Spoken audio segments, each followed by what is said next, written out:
All right, everybody, welcome back to another episode of the Battle Buddy Podcast. Got a great lineup for you tonight. We got Travis Johnson.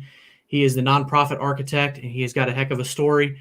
I can't wait to hear some of the sound bites from what his past is, because this guy has moved 50 times in his life. He's been to 5 foster homes. He's been to 12 different schools. He's a published author, and this guy is pretty much the guru when it comes to nonprofits. And we're going to talk about nonprofits today, the challenges, the things that you should look for if you're looking to start a nonprofit or get involved in a nonprofit, and we'll see where it goes from there. So without further ado, let's play the intro and let's talk to Travis. Welcome to the Battle Buddy Podcast with Keith McKeever. Hey, Travis. Welcome to the show. I'm really glad to finally have you on here and talk about some nonprofit stuff. And hey, Keith. Thanks for having me on. We talk pretty frequently, just about every week through the Warrior Council, through the Vetrepreneur Tribe, and it's usually about podcasting. So really, to flip the script and talk about the other thing you're really good at talking about, and that's nonprofits, right? Which you are the nonprofit architect, and you've got a lot of conversations you've had through your podcast and with people over the years, and some of the nonprofits you've been on. So it'd be really interesting for anybody who's in the nonprofit world or interested about it to tune in and see what you got to say with some of the questions. I was telling you earlier, I think I got a couple of them here. Might throw you for a little bit of a loop. Try to stump you a little bit. Maybe Let's something. Bring it on, Keith. Let's bring it on, Keith. Let's see what you got. We'll do it. I'll try my best. And now you're just putting the pressure on the shoulders. Oh yeah, it's all presses on you. Yep. So like I said in the intro, you've moved 50 times. You're on your 50th move. You've lived in foster homes. You had one crazy childhood. You survived a murder attempt. And so go ahead and tell us a little bit about your life growing up and two, that's right. 2 murders attempts. Yeah. So go ahead and tell us about your life growing up and how you got to where you're at today as the nonprofit architect. Yeah, absolutely. Yeah, you covered the intro. 36 moves, 12 schools, 6 states, 5 foster homes, 2 murder attempts, all before graduating high school at 17. And that's just part of living a life when your mother has bipolar type 1 with psychotic features to include hallucinations, delusions of grandeur. It makes it really interesting growing up. So every time she needed a treatment, my sister and I would go live with a family member or into a foster home. And every time she got out of treatment, we'd go move somewhere else. So depending on how frequently that was, is depending on how many times that we moved. And people are like, oh man, that's a terrible story. I'm like, well, it is and it isn't, right? Because there's so many more people out there that have terrible stories, and it's not that we're competing, right? It's that everyone has their story of whatever it is. You can never discount a bad day, and I'm not here to say like, oh, my life was so terrible and now it's great and you should do this because of this reason. Everyone's got their own struggle. There's no timeline, right? We're not the same age. We haven't had the same experience. There's just no magical way to do this thing. Oh, yeah. But if you make some good choices and you do some good things, you can make your life whatever you want it to be. And I think I'm living proof of that. Oh, absolutely. And knowing your story, it's no wonder you always have a smile on your face. I don't think I've ever seen you without a smile on your face. You're just a happy, chill, fun-loving guy, and it's always a pleasure to talk to you in the Warrior Council. So I appreciate that. Thanks a lot. Yeah, well, I mean, I owe a lot to you, honestly. I know I've mentioned it before in the Warrior Council in videos, Zoom chats that we do, but I owe you a lot for the show. I mean, we have talked so much about podcasts, and your advice for just doing research on people and pre-show interviews and how to set things up. It's been so valuable. I can't even begin to put it in words. And so I really appreciate it. Yeah, we'll just start right with the commercial. Go to the link below, Nonprofit Architect Org. Get your copy of the Ultimate Podcast Guide so you can feel like Keith feels right now. Seriously, that guide is gold. If you are a podcaster, you literally need to go to that website, scrolling at the bottom, nonprofitarchitect.org, and get a copy. Seriously. I mean, I felt like I was a little bit farther in the journey for some things, but there was other things that it's just like the light bulb went off. And I'm like, why didn't I think of doing that? And it's just all right there in the guide. And I'm like, okay, click the link and go to the website and do the thing and set this up, set that up, whatever. It's easy. It's way too easy. It is funny you bring it up. I know this wasn't the plan to talk about this right away, but like you've got it. A bunch of my friends have got it. People in work counseling is people that have had shows longer than I've had my show, like 100 episodes, 200. I haven't even hit 80 episodes published yet. Like I've had, and two of the guys that we know, I've got way more downloads than they do, and it's weird because like I didn't expect to have more downloads than them. Like I was a guest on one of their shows before I even thought about starting a podcast.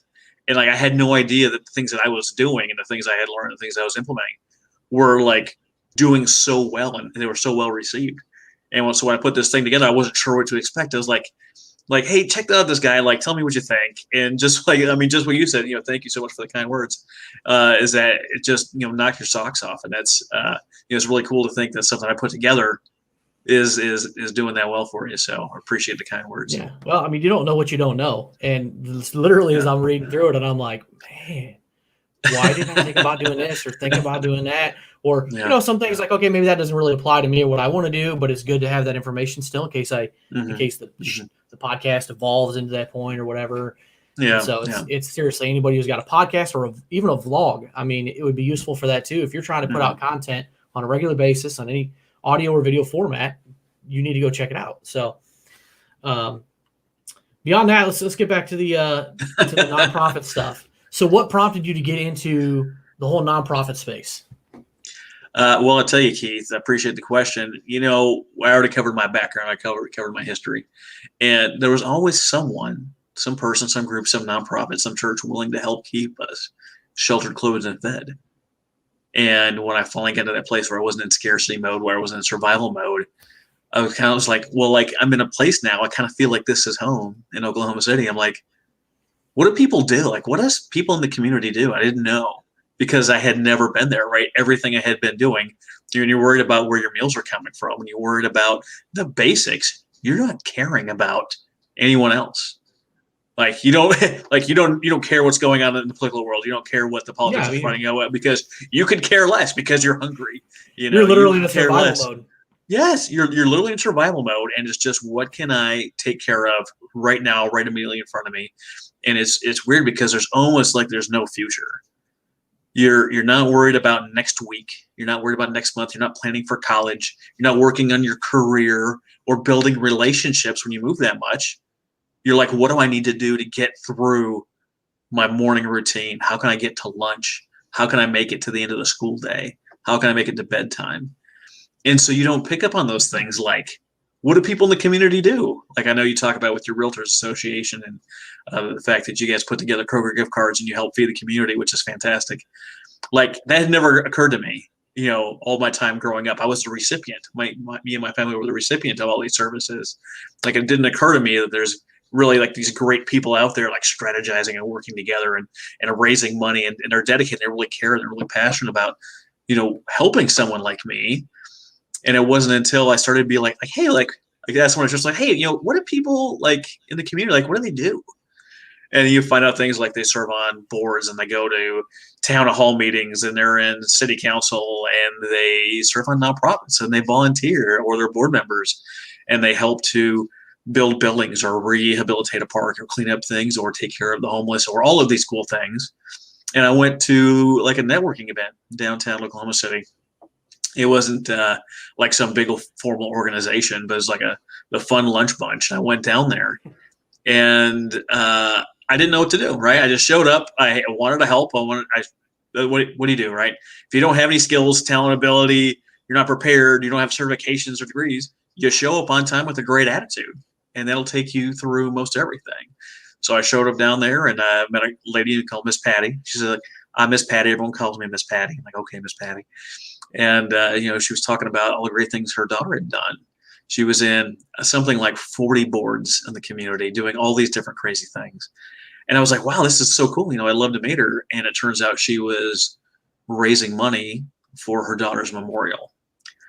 So we decided right then and there that we were going to change our giving structure and the things that we were doing to help her build her memorial. And we got that built a couple of years ago, which was really cool to see like my family's name on a plaque at a thing that was built and dedicated. Like I didn't know that could be me. Like I didn't, And if you guys are listening to this and you don't know who I am, and you're like, oh man, this guy's kind of pompous. Like, no, like I really didn't understand. I really didn't know, that's something that could be done in my world, coming, from trailer parks and foster homes. That's not something you envision for your life. And the guy I actually went there to meet was sitting across the table the whole time. He knew everyone in the whole place, and he knew who I was because he was expecting to meet me. I didn't know who anybody was, and he introduced himself, and we had a couple coffee meetings and some different things. And before I knew it, I was a published author. I went to another meeting that I didn't have any business being at, and someone was like, "Oh, hey Travis, like you're in the military, right? You're in the Air Force or something?" I was like, "Well, I'm in the Navy." And they're like, "Yeah, what? It's the same thing." I'm like, "Well, I guess okay." It's same thing, sure, whatever. Other branches, it's pretty much, Yeah, you're like, well, yeah, whatever. Much. We get all the cool toys, Oh, that's true. Yeah, that's definitely true. Well, I guess the Space Force got some cool stuff now. Okay, well, really, whatever. They haven't earned their spot yet. They're not out of basic training yet.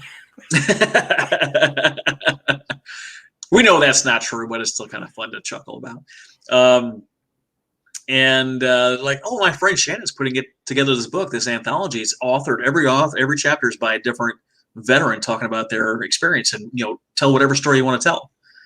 And they're like, yeah, grab this email, shoot her over a message, see what you think. And, before I walked out of the bowling alley, this was a bowling event with the Chamber of Commerce. I sent this gal an email, and when I got home, she replied like, yeah, we need 3,000 words, and actually kind of cutting it close to the deadline. We need it by the end of the week. And I was like, oh man, the end of the week. How am I going to do that? Like, I had no idea how to do that. But what I did know is I already knew my story. I had already been doing some things like this. Podcasts weren't really my thing back then, a couple of years ago, even though they existed. They just weren't in my sphere. But did that. I got up the next morning, 2.5 hours. I jammed out my chapter and sent it to her. Exactly 3,000 words because I know how to read directions. And she said, it looks great. And I got published in my first book. And I was like, this is really cool. Like, what is this? She's like, oh, this is our nonprofit. It's called Books by Vets. We help first responders heal through sharing their story. I'm like, this is really cool. Like, what do you need help with? Can I, be a volunteer? Do you need donors? Do you need board members? And she's like, yes, and yes. We need all of those things. So she brought me on as a board member. We helped get this thing going, and we helped 50 veterans and first responders get published, which was really cool. This is no longer a thing. Like, if you Google Books by Vets, you maybe find something, but the organization is defunct now.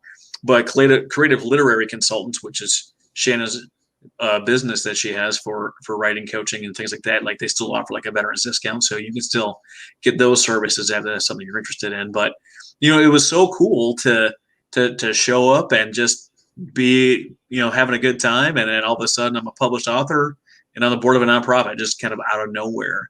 And that led to being at another nonprofit. We raised $500,000. We put on great concerts and had a lot of fun doing it. And I got stationed in Bahrain, and I was like, how am I supposed to keep doing all this cool nonprofit stuff? Yeah, I know this. And fired up a podcast, and it's just been nothing but, having a great time ever since, having great conversations, meeting great people like you, Keith, and having fun with it. So, yeah, there's always something extra you can, something different you can do. Life throws you lemons, right? You make lemonade. If you can't do the nonprofit stuff, shift focus and do something else. But you said something a little bit ago that just kind of blew my mind, because I never really thought about it like that. Growing up, that you never could envision. At times, you couldn't envision any kind of future. You couldn't see anything beyond the meal in front of you or the next hurdle to get past. Mm-hmm. Yeah. I've got to admit, I've never felt that way. And it's kind of hard to imagine life like that. I've always kind of had these goals and these expectations, and I want to do this and I want to do that, and I can go do that. It's within reach. You just got to have the right network and the right this, that, and the other to make it happen. Yeah. And that's got to be an incredibly scary thing, to just your sole focus, your sole mission in front of you is filling your belly. Where are you going to get your next shower? Where are you going to put your head down to sleep tonight? Things like that. Yeah. Like a lot of people that have got to be in that boat right now. Well, I mean, think about why you're doing the show, right? You didn't do a real estate show.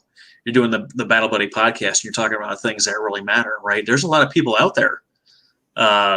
Look at what happened during COVID when we had suicide rates, domestic violence rates, all of these things.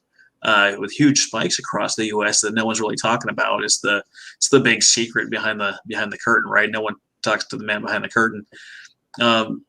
It's not a hard place to get to. A little bit of despair, a little bit of shakeup and routine. A lot of people losing their jobs, their primary source of income, and all of a sudden, the future can look really, really bleak. It can happen in a blink of an eye. And we have, like the doctor that we go see, we talk about things like Lexapro and ways to, maybe just balance that out a little bit for yourself. He's like, I prescribe Lexapro like 10, 12 times a day, every day, because of just the sheer amount of people that come in there that just aren't feeling the best. And there's nothing wrong with that. But to know that it's so widespread and it's so prevalent, it's a little scary, A, and B, it's a little crazy, because when you talk to someone that's in that predicament, that situation, and you talk to them about the future, right? The things that we talk about, in the Warrior Council. And if you're listening to this and you're a veteran entrepreneur and you're not in a Warrior Council, it's $50 a month, and you're just wasting away not getting involved in this thing. I know Stephen and Lane would be ecstatic talking about this. I literally got value the first like 5 minutes I was in there. No kidding. Yeah. Like first 5 minutes. It was amazing. See, I didn't get value right away because of what I'm trying to do in the niche that I'm in. And I had never really been in business before. So I wasn't sure what to ask or what to pick up on. And it wasn't until this past January where I went in and like, you know what, I'm considering hanging this thing up. And this is why. And as soon as I was real with the group, I got all the answers and all the encouragement that I needed to move forward and start making some real cash with this thing. And I had been waiting or hiding, or I don't know, whatever it was, for a few months in there, because I was looking at canceling that too. But if you're willing to go in and be a little bit open and be a little raw and actually share what's going on and talking about your struggles or what you're trying to do next or what you need to get over that next hurdle, if you can do that, that's $50 a month. That's a no-brainer. You write it off in your taxes anyway, so who cares? Like, it's just too easy. It is too easy to get in there and get what you need and get the value moving forward. I mean, we met in there, and you already mentioned that I helped you with the podcast and helped you cover things you would never even thought to consider when setting this thing up. So, I mean, it's the cheapest. It's the cheapest business coaching, counseling, friend network that you could ever possibly have for $50 a month. Like, it's just amazing. For the people that don't know, we meet every Thursday morning. Huge Zoom chat that everybody in that group is able to get into. Tomorrow morning. And we'll see you at 10. Absolutely. 10 Central. If you're listening in other parts of the country. 10 Central. Yes, good point. I mean, for all those people all over the United States, or international, who knows? Who knows who listens? But there's just a ton of value. We just go person by person, and we just talk about what our goals are, what have we achieved in the last week, what are we doing in the next week, what do we need?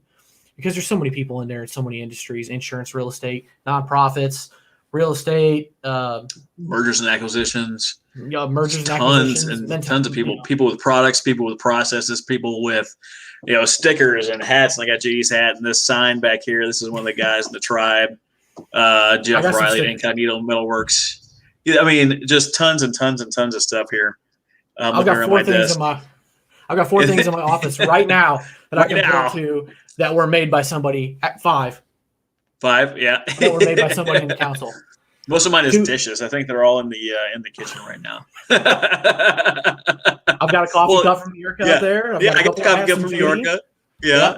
I got a hat from Mountain Up Cap Company up there that I got in the combat box. So I guess you could loosely say that's 5 things there. I got these from the Cancel for Maintenance podcast that I was on. This was great. That's kind of cool. Hey, why don't you sell little bonuses? Do I get like a little gift bag for being on your show, Keith? You know what? I don't want to tip the hat, but there could be something in the works for my guests. So something special and unique, A little something, There's a little something. There is literally there is something in the works. So perfect. All right, let's steer this train back on course here. So well, this is great. Yeah. We're going off the rails like a crazy train. Yeah. It's kind of like every week in Warrior Council sometimes. I do not own the rights to this song. Sorry. Yes, no, neither do I. Let's make that legal statement right now. So anybody who's looking to start a nonprofit, what's your advice for them to consider before going down that path? Because it may not be for everybody. Yeah, it's not for everybody. Just like, the things I've done in my life are not for everyone. No one's gonna be like, you know what, I could use a few more murder attempts in my life, right? Not everything is for everybody, and that's okay. I talk to a lot of people, especially in the veteran community, that have a big heart. They want to help. They want to do good things, and so I like to get people on the right track. And they'll ask me, so I really want to do this. Cool. Who in your area is doing the thing that you want to do? And they're like, well, what do you mean? I was like, so you have something that you want to do? Like, is someone already doing this? Is someone already covering this space?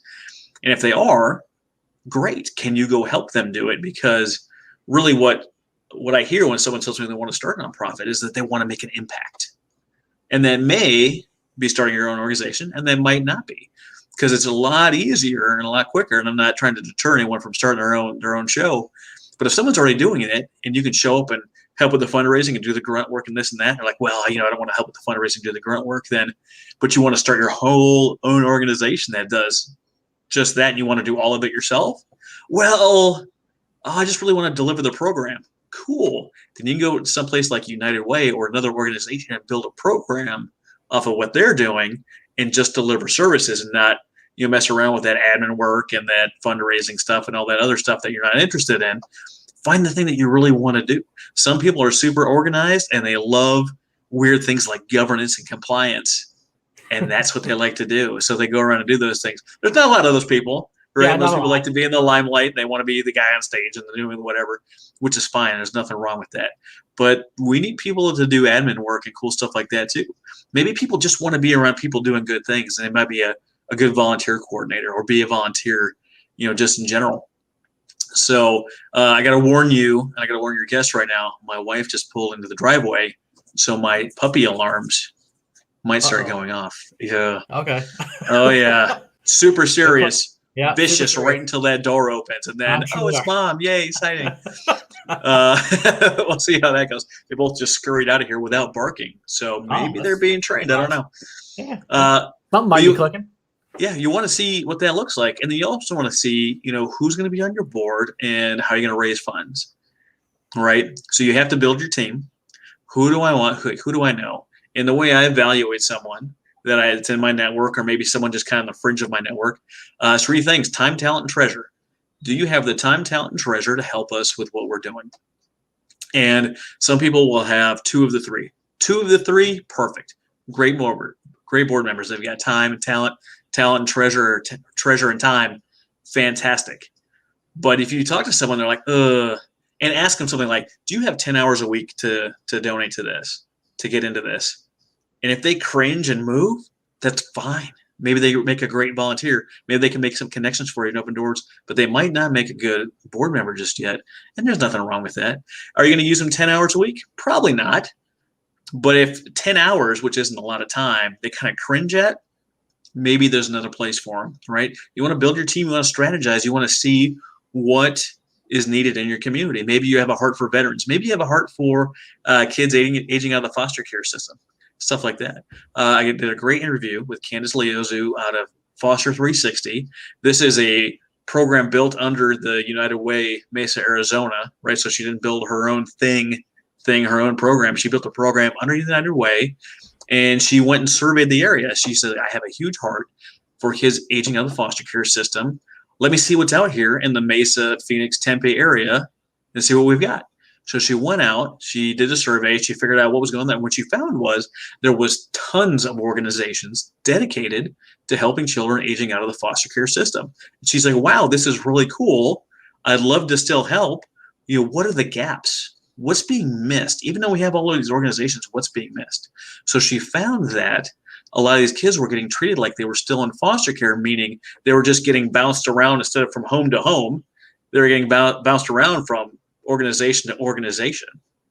So what Foster 360 did is they created a mentorship navigator program that's going to pair up, like if it's me and you, Keith, like, hey, Keith, it's me and you, and I'm going to take you around to all these organizations, and I'm going to be with you the whole way to get the help that you need specifically, and I'll be your point man and your Obi-Wan and lead you through the swamp here. What do you think? So she found a way to make it work. She created an organization under the United Way, so she didn't have to start her own organization from scratch.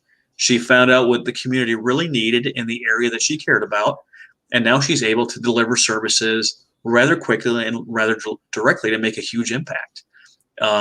What I see a lot of times in the veteran world is we have kind of, it seems like, and this isn't right for everyone. I'm not describing everyone in the veteran space here, but we've got 53,000 veteran nonprofits out there. 53,000. So someone somewhere is doing something that you care about. So you don't necessarily have to start your own organization. I understand if there is still a need that you might need to start one, but it seems like they've got this Superman complex where they have to be the one to save everybody. And every dollar they raise, they think has to go to programs. They can't put anything in there to sustain themselves, their family, their organization. And they give themselves no breaks and no pay. And then also forget everything they learned in the military. Everything you learn in the military is 85 to 95% training. You have to learn how to do the thing you're wanting to do. And they have no time dedicated to learning, no budget for training. They don't even listen to something like a free podcast, like, I don't know, the Nonprofit Architect podcast. Could be a good one. Yeah. I heard it's good. Yeah. Where they can go and we give them the actionable steps, how to do whatever the thing is, how to put an event together, how to find a board, how to do governance, how to do all these great stuff. And they're not even listening to something like a free podcast that can teach them how to do the things that they don't yet know how to do. And so if that is who you are, it might not be the best idea to start a nonprofit, because you're going to get in there and you're going to dedicate your time, energy, effort to it and all your money. And you'll find that because there was no structure behind it, that you don't have a lot of support, then you're not getting a lot of funds coming in, and you just are there wanting to help people and no one's supporting you because there's nothing backing you up. And you're wondering, and you get so frustrated. I just helped a friend of mine close up shop here in the last couple of weeks. And he went on to still doing advocacy work, still doing good things, right, and helping people that he wanted to help. But he had to close the doors of his nonprofit because it just wasn't structured and they didn't have the support they needed to continue operation, which hurts, but he's still getting to help people. So understanding what it is that you want to do, figuring out what the needs are of the community that you're trying to serve, getting a team together, figure out how you're going to do the fundraising, and then what programs are really going to make an impact is where you need to start. And the actual steps of starting are easy. You incorporate, you file for a tax EIN, you form a board and send in bylaws, and then they approve it or they don't approve it through the IRS, and you get your 501(c) status. Like, it's not hard. It's a little complicated, right? But it's not really that hard to do. There's going to be some legwork into it. There's a little legwork in it. Some boring But you get your paperwork. Yeah, you get your paperwork back. You're like, I'm a 501(c)(3). You're like, now what? Like the grant money just fall from the ceiling for you. You then have to go convince everyone around you that you're worthy of them giving their dollar to. Right? It's not like business where you're like, hey, I gave you $10. You give me this T-shirt. Cool. It's like, hey, I really like to give that guy over there a T-shirt, but I need your money to do it. What do you say? And they're like, well, I guess maybe. Which stinks, and it's a lot of a reason that a lot of nonprofits are struggling. They're going with the 40, 50-year-old mentality of how they're going to raise money and deliver services and programs, and they haven't had updates in a long time. And if you want it differently, if you find you're running a nonprofit and you're struggling with your fundraising, that's not my thing, right? The people in my world, they get monthly support. They build their monthly donor base. They create partnerships that put money in their pockets each and every month, so you can stop spending so much time asking for money and more time delivering programs. It's a grind to go ask for money, but it can be. I will say to your point earlier, it's so much easier. Like, if I created my own nonprofit and you already had an established one, I could help you raise $500 way faster and way more efficiently than I could myself, starting from the beginning. Yeah. And those people who are starting up a nonprofit, congratulations. Once all the paperwork's done, you've just gotten through the easy part. The fundraising is hard. It is hard. And a lot of people don't know this, is that just because they're the founder, they don't own the nonprofit. As soon as it's done, the founder only matters for the moment of creation. And then the board is responsible to the community and the IRS for the execution of the mission. If they said, we don't like you anymore, they can vote you off the island immediately, and there's nothing you can do about it. So even though you're the founder, it may not be your baby for too long, depending on what kind of person you are. It's not like you can build it up and then sell it. That's not how this works. It's not that type of business. It's a nonprofit business instead of a for-profit business. So some people are surprised to find that out too. But you've done the work. You've gone through. You found all those things. You filed your paperwork. Great, good on you. I want to be there to support you, either through my services, my coaching or consulting, or even in my free group, or with the podcast, teaching you how to do things, because I really want to make sure that once you've got this thing rolling, that you're able to deliver services that you want to, because the person you might help might have been the me 30 years ago that needed that help. That's why I'm really doing this. That's why I'm really in this. And I have some naysayers out there, so I know I must be doing a good job. When people, are willing to give their opinions to me, like, I can't believe you encourage people to not start nonprofits. It's not that I'm discouraging them from starting nonprofits. I'm encouraging them to take a look at what they're getting into, and to make sure that they understand, going in with their eyes open, to make sure they're starting in the right place. My friend Candace, if she would have started a nonprofit dedicated to foster children aging out of the system in Mesa, Arizona, she might have had some success, and she might have had a lot of struggles, because she would have started it without finding out what the real need was in the area. And what she did when she went out and canvassed the area, she ended up talking to everyone else that was helping the same population as her. And because of the way she set it up, she's not competing with these people, because she's working together with all of them to make a difference. Yeah. There's a lot of gaps in a lot of those things. And I think there's a lot of opportunities. If you just look, it's just like starting a regular business. You need to do your market research.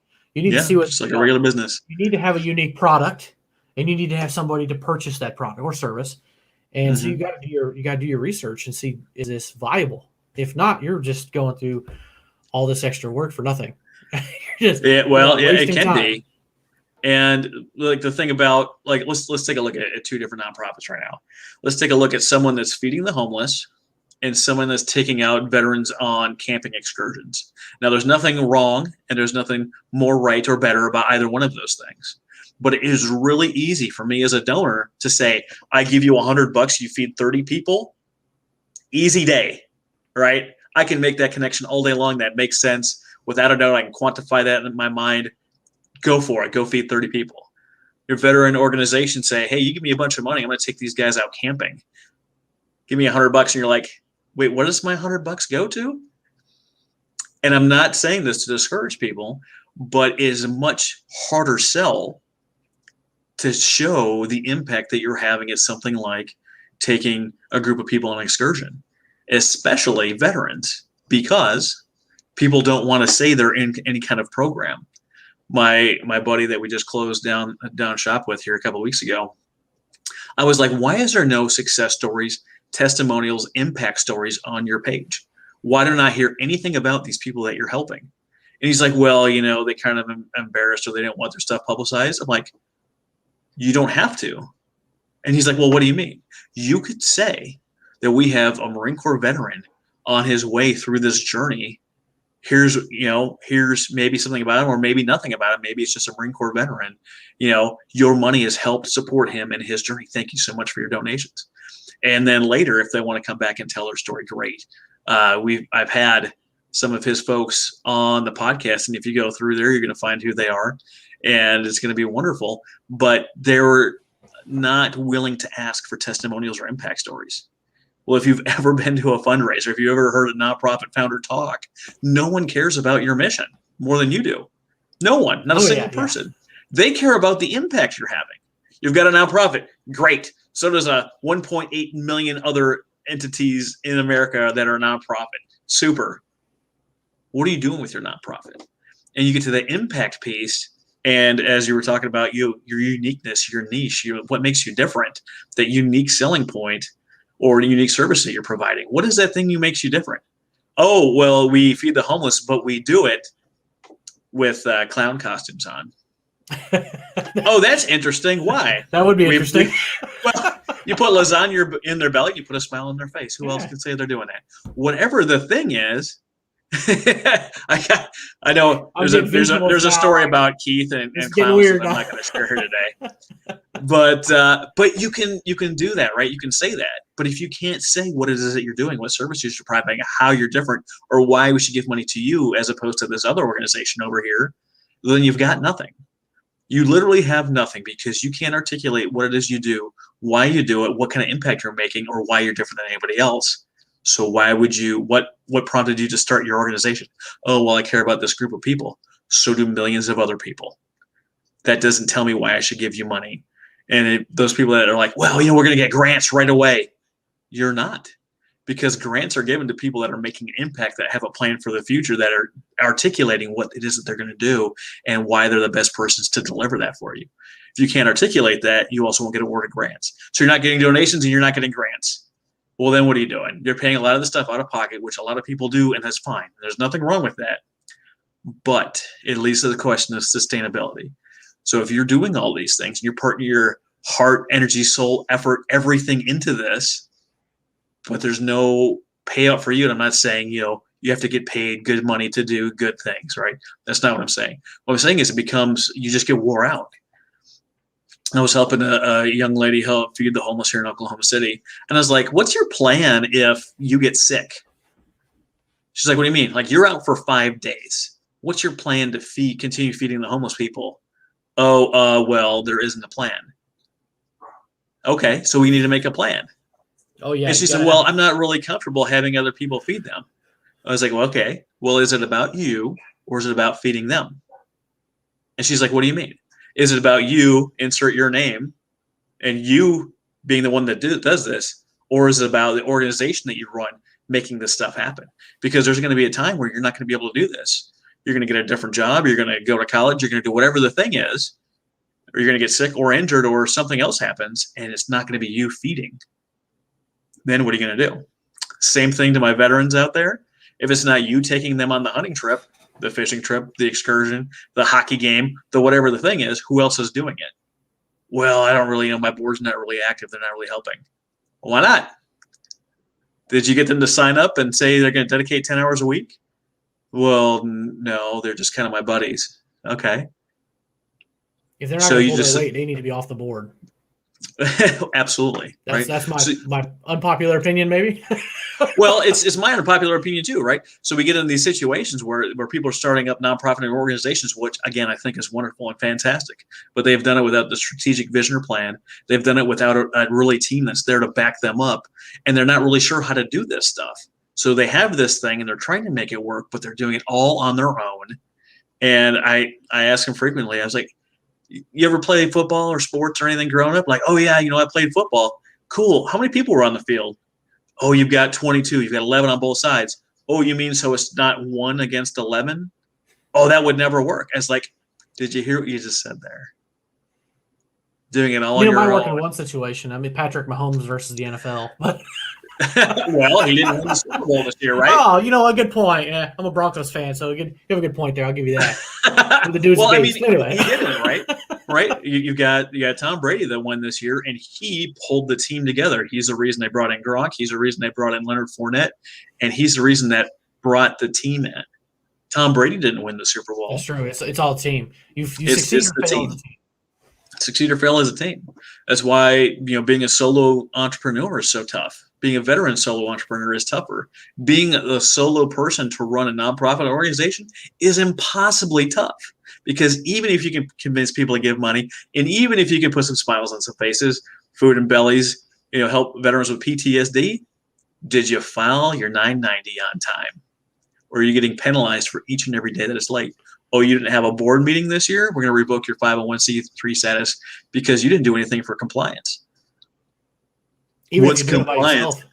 What's compliance? I don't have time for that. I don't have time to learn about enough. I don't have time. I don't want that for you. I want you to be able to easily crush each and every one of your goals in the nonprofit space, to easily take out hundreds and hundreds of vets on excursions, camping trips, fishing trips, hunting trips, go out and shoot the Tommy gun at the gun range, whatever the thing is. But you're going to have to take some time on the back end to develop some of these things, to come up with some plans, to create a strategic plan that's going to help you get grant money, to build relationships and partnerships, to get to a place where you can pay yourself So you're not worried about supporting your family while trying to support all these other people. And that's where someone like me as a consultant comes in, and you're going to, fun fact, we're going to ask to be paid for our work up front. No, nobody should work for free. No one should work for free? No, Yeah, nobody should I'm work not for the, free. the nonprofit consultant volunteer. Yeah. I'm the nonprofit architect, and architects get paid. A lot of joking out there, a lot of side. I want you to go pursue your dream, pursue your vision in the way that makes the most sense. Sometimes that's volunteering, helping someone else, and sometimes that's starting your own stuff. And if you start your own stuff, we want to help you do it right from the start, get all the paperwork done correctly, and build your team around you so you can go out there and crush it. That's what we do at the Nonprofit Architect. You definitely have to build a team. You're not going to do it yourself. Even if you were to succeed in all the paperwork and all the boring stuff and do all of it yourself and do all the fundraising yourself, your growth is going to be capped. You only have so much time in your day. Yeah. You need a team around you. Only so much time in your day. You can't scale like that without some kind of systems in place, VAs, policies, and procedures, things that are running automatically. You just can't do it. That's just not how life works. It's just how it is. Yeah. And everyone that says, "Oh, I can do it on my own," really? Did you grow your own cotton? Did you run it through a cotton gin? Did you weave your own shirt that you're wearing? Did you sew it up together, or did you manufacture it? And I say that, kind of facetiously and kind of be a pain about it. But look, no one's in this together. I didn't make it through my childhood alone.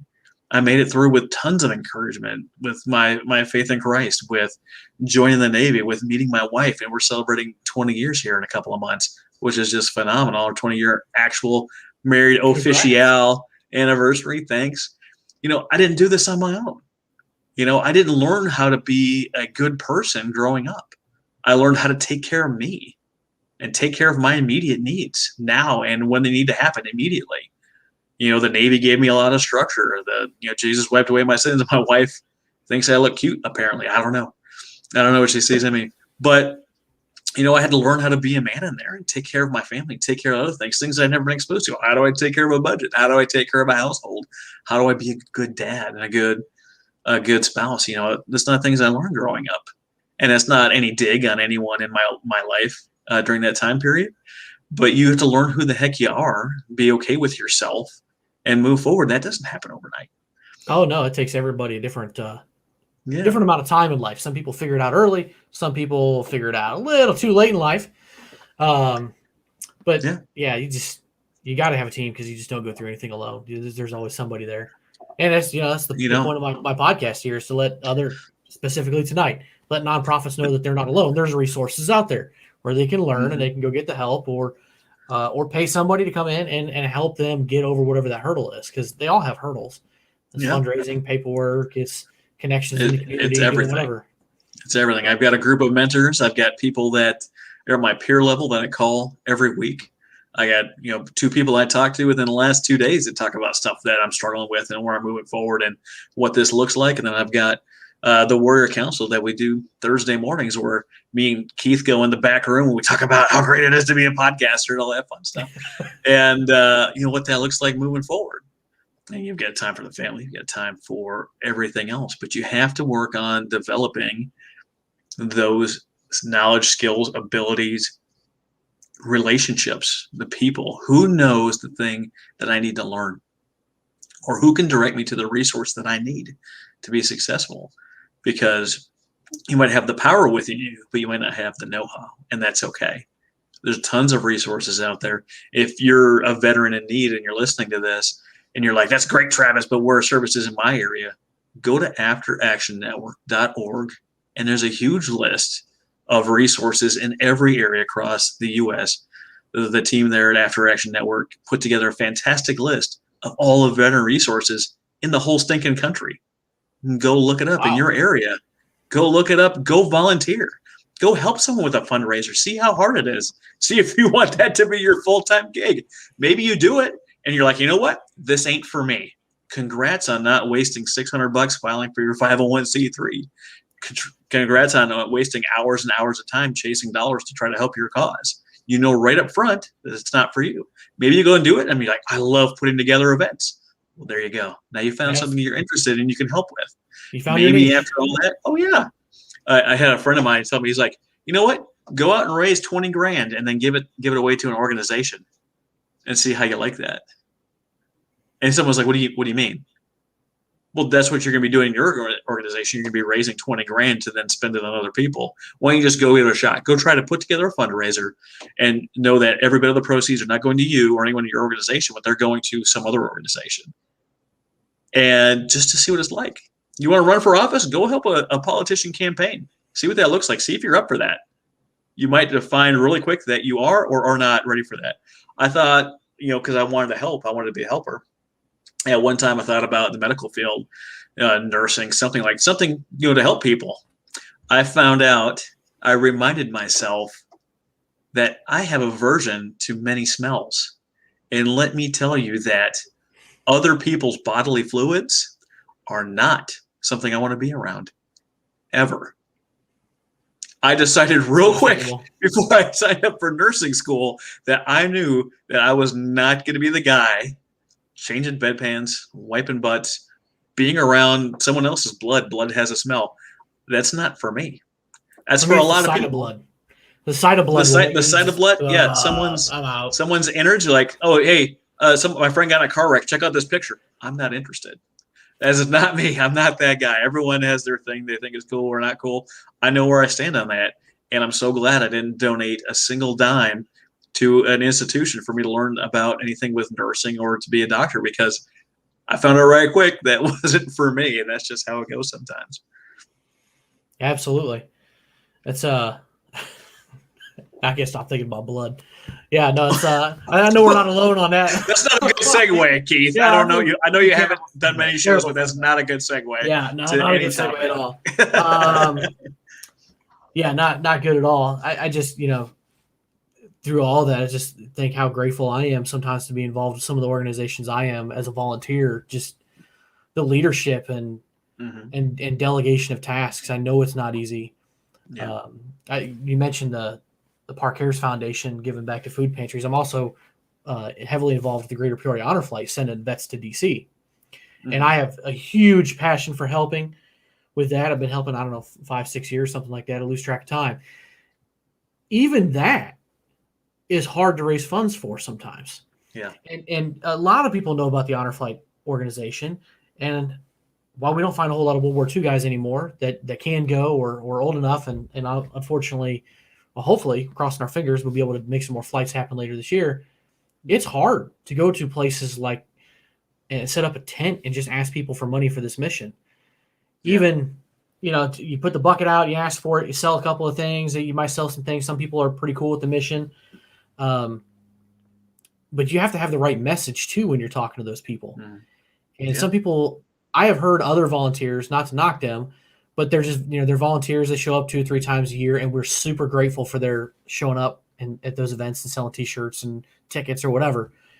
But I've been fortunate enough to go, I think, 6 times to DC on the flight as a bus captain and actually see everything in action. And when I can articulate that to somebody and say, hey, we're sending vets to DC, these World War II vets, this might be the very last trip of their life. This is their last trip.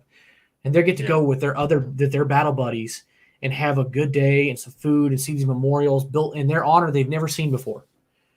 Yeah. And we take Korean vets, the forgotten war. We take them, and they get to go see their beautiful memorial, which I think is actually probably one of the most beautiful ones in D.C. Vietnam Wall. Every time I've been, there's always a guy crying.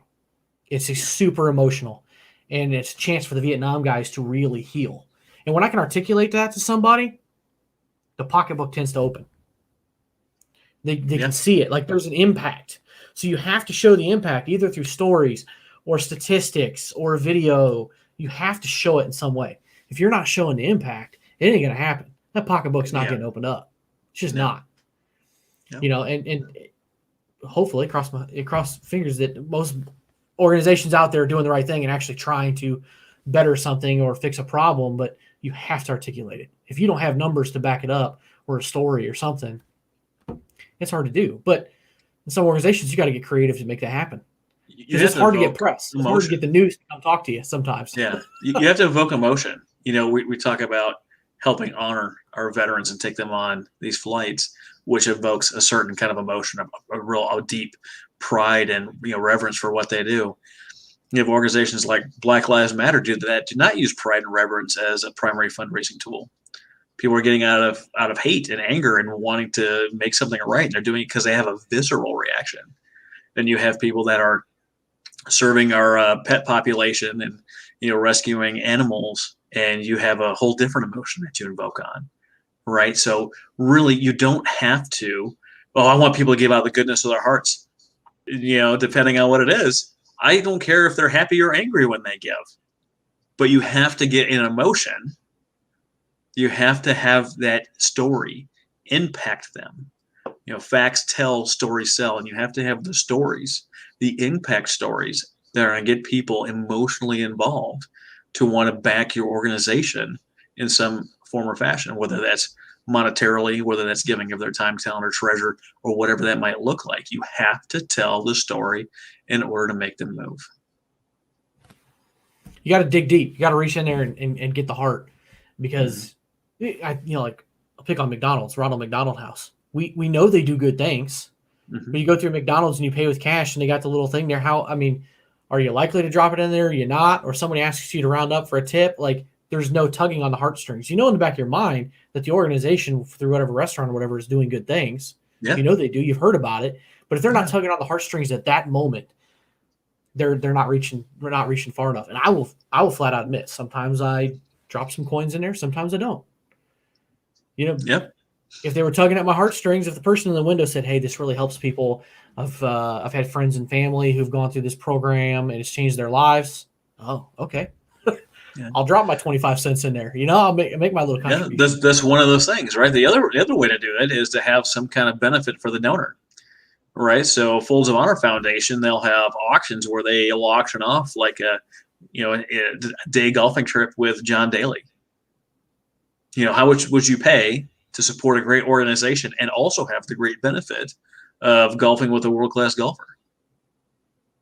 Right? How would an organization or a business that is interested in putting some bucks back in there, they know you, they support you, they don't have the funds to help you, but if you can create a partnership like with our friend Jared Ledbetter at EmberPay and change over your credit card processing for a guaranteed flat rate that already beats Stripe, PayPal, and Square, to put more money back into your business, into your pocket to help your family. And then from the back end, from the credit card processing side, they get a cut of that money directly to an organization with each and every transaction. Now you're helping the organization, the veteran business, and you're helping whatever business wanted to change over their credit card processing. So everybody wins. There's a tangible benefit to the donor, and they get to put a nice big plaque out or something on their website that says, "Hey, with each and every purchase, whether you dollar up or not, we're supporting this cause." Well, we did this with the Shine Foundation. We partnered with a junior college in Oklahoma City. And I don't know if you know this, but there is tons of money and tons of transactions, everything in the food court, everything in the student union, everything at the library and the bookstore, a huge line of 1,000 kids, each holding $2,000 worth of books each and every semester coming through the line. Oh, every football ticket sale, every hot dog sold at the grandstand, right? Every portion of every transaction, we use that one partnership to solidify what we were doing with the fundraising. We didn't have any more fundraisers. We only had friend-raisers. You can partner with an auto mechanic at a dealership.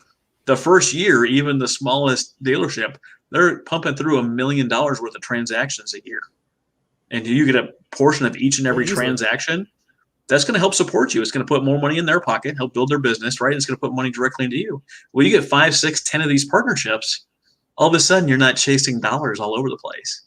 You're not calling people begging to tell them about your story. You walk in and say, "Hey, if I could save you a couple of bucks on each and every transaction and support a nonprofit at the same time, would you be interested?" Of course they're interested. Why wouldn't they be? Of course. So how does somebody flip that script and go from little tiny events, $100 here, $50 there, $500 here, to solidifying those connections in the community and getting those corporate donors? What's some of the best ways to go about doing that? There's tons of ways. I don't know how long our show is. Are we done here in 4 minutes? Oh no, we just most of my shows are usually between an hour and a half. We'll just keep going, man. As long as it's valuable, that's all I care about. Well, our good friend Stephen Kuhn has the greatest networking method at all. You take a big map out, you draw a big circle around your place, and you go door to door. And if that's not, available in your area, then you're getting in organizations and you're hopping on their Zoom meetings, as many as you can get to. And you say, yeah, hey, I'm Travis from the Nonprofit Architect Podcast. You know how most nonprofits spend all their time chasing donations each and every month? Or our signature program is going to help you say no to more work and yes to more money. Would you be interested? Or you go around and say, hey, I'm Keith. I am a real estate agent here in, where are you at? Peoria, Illinois? Yep. Yeah. Yeah. I'm new to the area, or I'm getting my business going. I just don't know my neighbors, and shame on me. Tell me about who you are and what you do. You do this thing called the Meet the Neighbors campaign, and you don't ask for anything. When you're going out and meeting people, you're not asking for anything other than where you could help and impact them. And if you're brand new to business or brand new to the area, you might not have any answers for them. But the time you meet person number 5 or person number 10 or person number 20, you're going to be able to answer those questions back at person 1, 2, or 3. And all of a sudden, you're the person that cares. You're the person that's trying to help them provide value without expectation, which is something that we teach in the Warrior Council and something I live my life by. All of a sudden, everyone knows who you are, and they're talking about you. And there's going to come a time where you're like, hey, I didn't know if you knew about this, but we're actually working on this big project. Like, we have the Nonprofit Architect Ultimate Podcast Guide, and I think that would help solve your problem. Is that something you'd be interested in? Oh, I've just been waiting for the chance to get a hold of you so I can find a way to pay you back. Absolutely, I'm in. Give me this podcast guide. Oh, it's only $27. How great is that? And I know I'm kind of talking about my stuff, and it's a little funny, but no, it all ties in. Yeah, it all ties in, right? When you walk around and you actually care about the other people around you, nobody cares anymore. Go walk around the city. How you see these videos on the internet, like the rare person that cares, and you're like, oh, that's so nice, someone cares. What you missed is the 1,000 people that passed that person by not caring, whatever their situation is. So if you're the person that cares, you're the rarity, you're the commodity. And eventually, I think Zig Ziglar said, if you help enough people get what they want, you're going to end up getting everything that you want. It's a great way of looking at everything. Just provide as much value as you can. And, I may not be able to provide that much value to 9 people or 99 out of 100, but might hit that 100th person where I could, or you could, or anybody could. You got to fix their problem. Yeah. And if you can fix their problem, then maybe they can fix yours, or maybe they know somebody who can, make connections work. So. Absolutely. Well, like if you come into your hometown, most towns tell you where you can find all the people in town that care about anything. You know what I'm talking about, Keith? You're talking about Chamber of Commerce and they've got a sign that says we've got a Chamber of Commerce, we've got a Rotary Club, we've got a Lions Club, we've got a Masonic Lodge. They tell you all the great organizations that cared enough to put their emblem on a sign, and you can go meet those people and find out what they need. And then you can, you run a nonprofit organization, or like, we'd love to have you come talk over lunch and tell everyone about your stuff. Well, now you have a room full of people. Most of them are business owners, right? And if you're talking about giving them value and changing their credit card processor to help them and you and the processor all in the same swoop, now you have a captive audience. I'm not just here to talk about my nonprofit today. I'm here to talk about how you put money back in your pocket, and it's not going to cost you anything. Would you like to save money on each and every transaction? What do you think? And you get some people moving in their chairs because they don't believe you, because there's so many other crappy people out there that have said the same thing, that we're full of garbage that they're trying to sift through and understand what the heck and how it can possibly be. Like when I talk about my services and what I do, the immediate response is BS, because I don't do it the way that everyone else does it, and they don't understand how that can work. Look at all the people that have been doing the same thing for the last 50, 40, 30, 20 years. And then COVID happened, and they couldn't do their annual gala. They couldn't do their car wash or their bake sale or whatever their thing was. And a lot of organizations stopped asking for money. Like somehow their mission no longer mattered during a pandemic. and they thought it was Even if you can't do insensitive your to mission, ask. you can still find ways to fundraise. The mission can continue when it's safe to here's do the so. deal. There's a lot of people that are impacted negatively. There were millions of people that were impacted negatively, and you're not going to get their donations. You're not. You're going to lose the $500 and down donations. But the people that it didn't affect, the people that understand these are hard times, the people that have money, you're going to start increasing those $1,000, $5,000, $10,000, $50,000 donations because they understand that times are tough and they have the means and they're able to help a little bit more. So you might have lost 10 donors costing you $5,000, but you picked up 3 that all donated $5,000 a piece because you kept on asking and you reinvigorated the importance of the mission and what you're doing. You found a way to switch to an online event. You found a way to do something differently. And word of the year, pivot. Yeah, Word of the year, pivot. Right. Absolutely. I just picture Ross, trying to move the couch up the stairs, like pivot. That's all I picture when that word comes up. But people found a way to do it differently. This is the time to do something different. This is the time to reach out to someone like myself and be like, you know what I'm doing just isn't working. And although I really don't understand what it is that you do and how you're going to do it differently, I'm interested in learning. Because here's the deal. I interview people. I talk to 5 or 6 nonprofits each and every day, which just helps me just build the experience that I need to help you and look at something a little bit differently. How many people do you know have moved 50 times? How many people that you know have been not that many, right? Or you learn to look at things so differently, which people generally have a visceral reaction up front. They get that kind of like, oh, I don't understand feeling, because it's so easy to do things the way you've always done them. If it ain't broke, don't fix it. Oh, what kind of lazy language is that? If it ain't broke, don't fix it. I'm not saying that it's broke, but we could try something a little bit differently. And we could try something that might work. I got to interview Brady Josephson at Next After, and they do a lot of research showing nonprofits. That they found was that the vast majority don't ever thank a donor for the donation. Vast majority. They also found that people are the most likely to become monthly recurring donors within the first 2 weeks of first contact. Well, if you have an event and you don't send them anything till the month later, you've already passed that window of asking them for a monthly recurring donation. I don't want your $10,000 donation. I don't.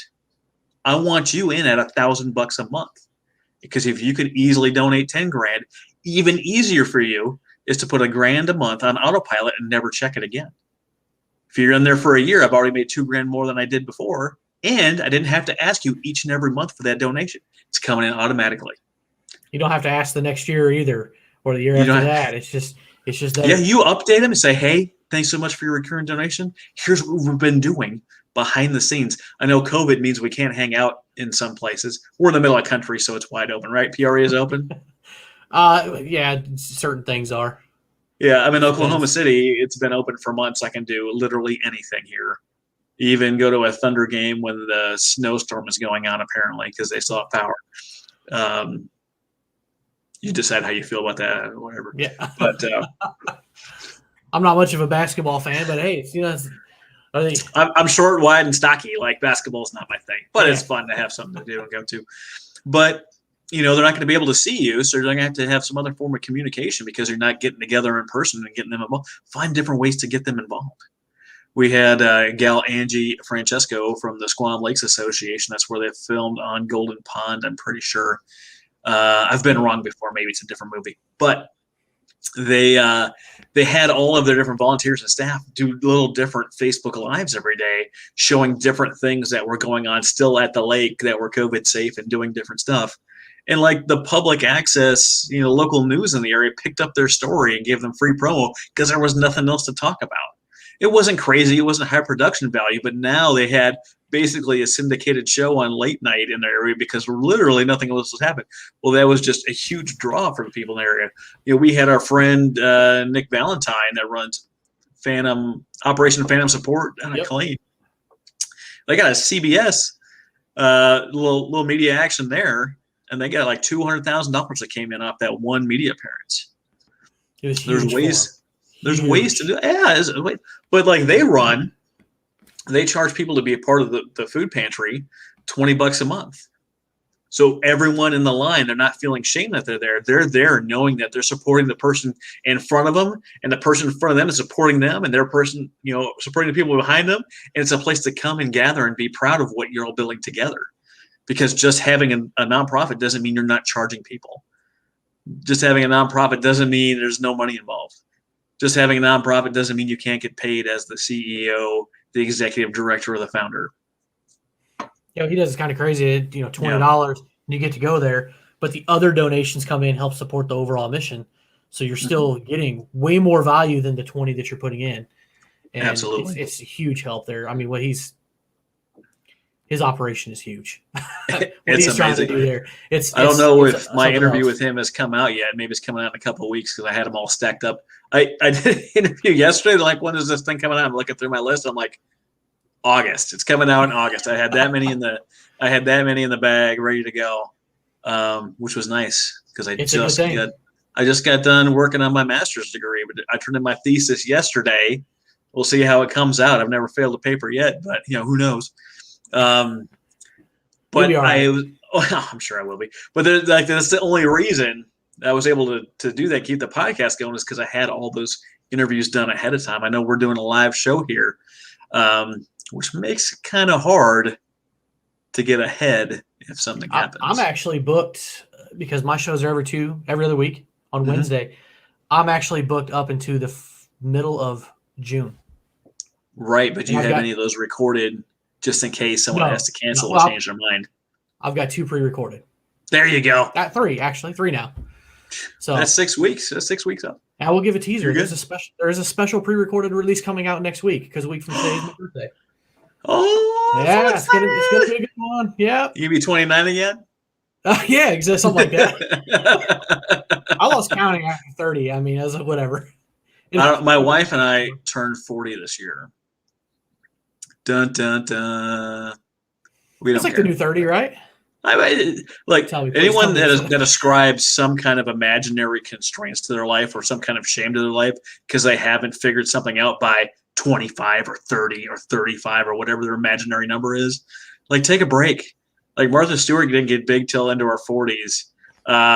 Sam Walton for Walmart didn't put that together till into his 40s.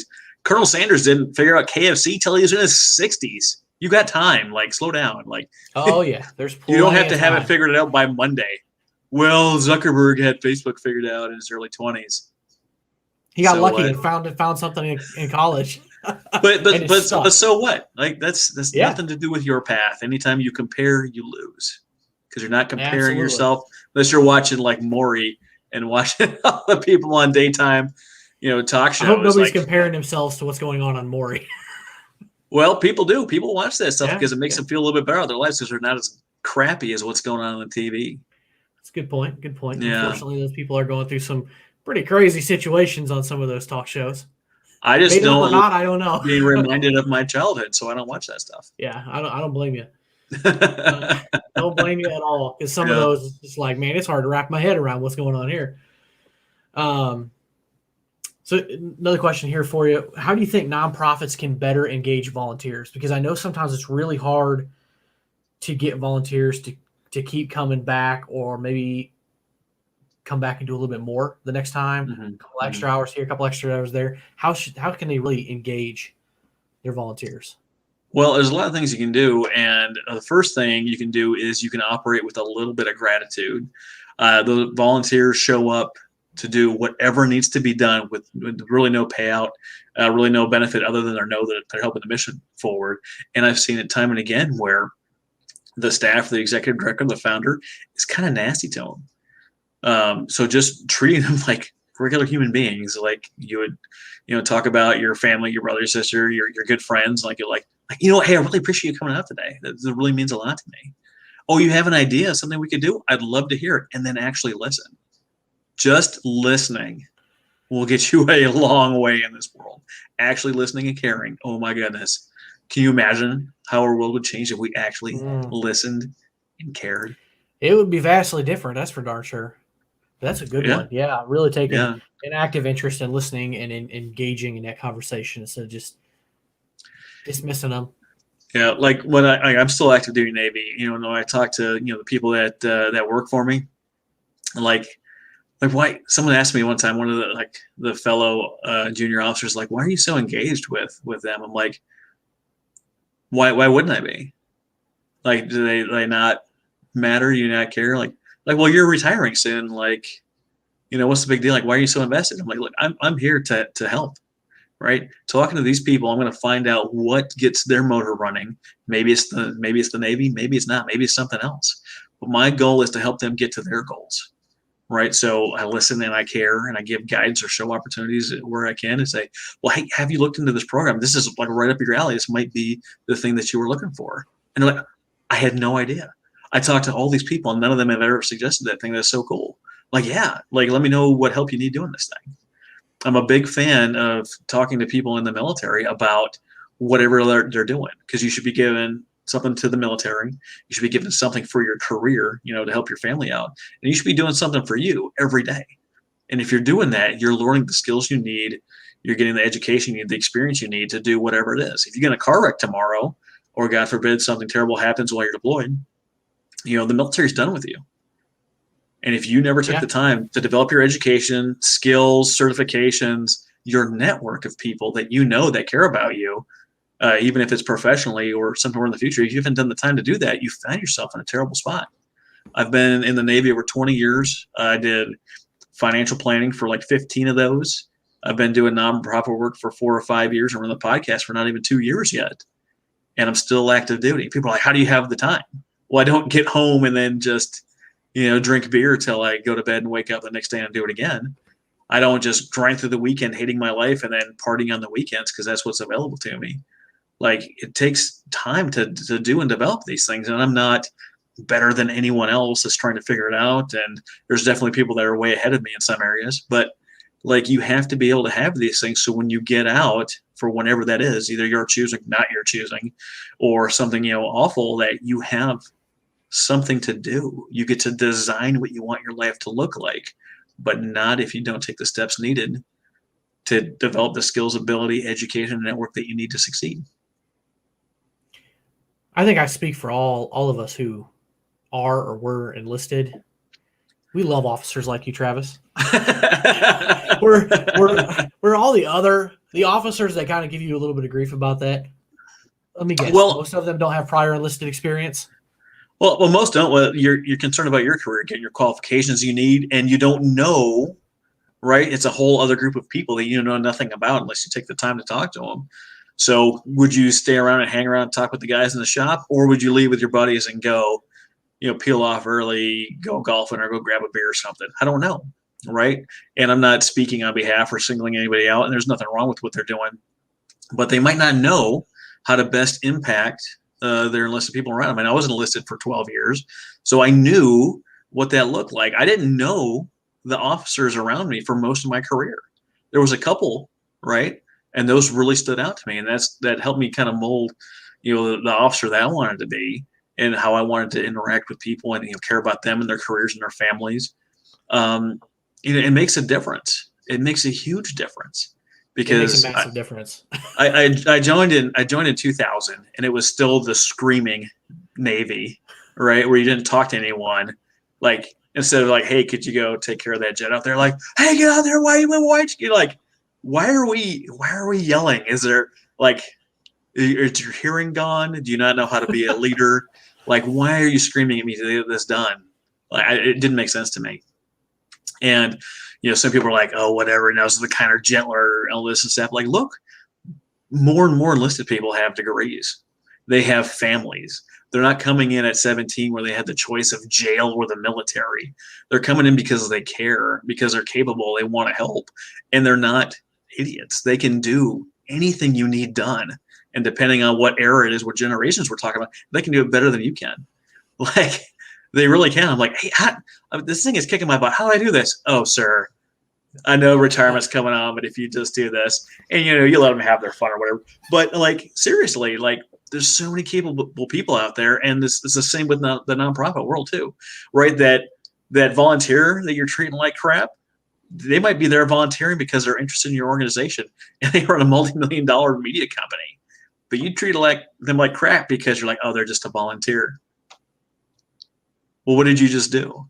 You completely sever that relationship, and someone that was going to come in and possibly revolutionize what you're doing, and you have no idea what kind of knowledge, skills, abilities they have outside of them wearing a volunteer T-shirt for the weekend. You don't know anything about them, and you treat them like dirt for no reason. Same thing in the military. Like I'm an 03 lieutenant in the Navy, right? People that don't know me or know who I am or my background, and depending on the lighting, I don't know if there's good lighting today. I don't look too terribly old. I got a full head of hair. Not picking on Keith at all, but these luscious locks, these luscious locks make me look young. So I was sitting down in the AT shop, the avionic technician shop, and my buddy that I had come up in the Navy with, he was the chief in that office now, and I'm the lieutenant. And I go in for the lunch, and some of the young bucks, some of the enlisted guys are kind of giving me a hard time about, you don't know anything about the Navy, you're brand new, and I'm like, okay, I'm gonna let this guy talk. Like I'm gonna let this guy say whatever he wants to say. And he started, running his mouth a little bit. And my friend, my chief buddy in the back, heard he jumped out of the room. He's like, "Sir, how's everything going out here?" I was like, "It's going great. Did you want me to handle this?" And he's like, "No, sir, no, I got this taken care of." And I left. And right when the door shut, I heard my friend, kind of going ape on him a little bit. And he told me like I can't believe that guy was talking to you that way and this and that. I'm like, don't worry, I've got the best follow-up for tomorrow. So he's sitting in there and I go back in and the same young guy was in there and he's like, "Sir, I'm so sorry. I can't believe I said those things to you. Had I known about your experience." I'm like, "Oh, so it's okay to just treat other junior officers like dirt then for no reason?" And he's like, he had no idea what to say. And I was just kind of messing with him a little bit, but you don't know what people's background is. You don't know where people come from. And someone like me, an unassuming, average-looking white guy, you have no idea the things that I've been to unless you know me. You see me in a military uniform as a LT, it doesn't look too terribly old. You have no idea the knowledge and experience that I have. And I'm not talking about me, but I'm talking about anybody. We've had people that were working for me, young enlisted people coming up when I was already commissioned. She joined the Navy after already having a master's in forensic psychology. Like, this isn't just seem like a logical career move, but hey, everyone's got their reasons for doing what they do, right? Yeah. A young air crewman, and she came in there, just crushed everything. Everything she did crushed. She went from an E4 to a chief, an E7 for those of you non-Navy types, E4 to a senior enlisted, and like your 6 or 7 year mark, just crushing life, very professional, leadership oriented, takes care of everything, wonderful person. But you can't just look at their rank. You can't just look at their volunteer shirt. You can't just look at the new guy in the office and assign they don't know nothing sticker to them. Yeah. Hey, what do you think about doing this for the runoff for this event right here? Oh, what do you know? Well, actually, I've been a civil engineer for 10 years, and this is my bag, and it's exactly what I do. You just treated them like they don't matter for no reason. You don't know what their experience is, or they can end up. Well, I think in many cases your volunteers are your donors as well. They may not be the big donors, but every $20 helps.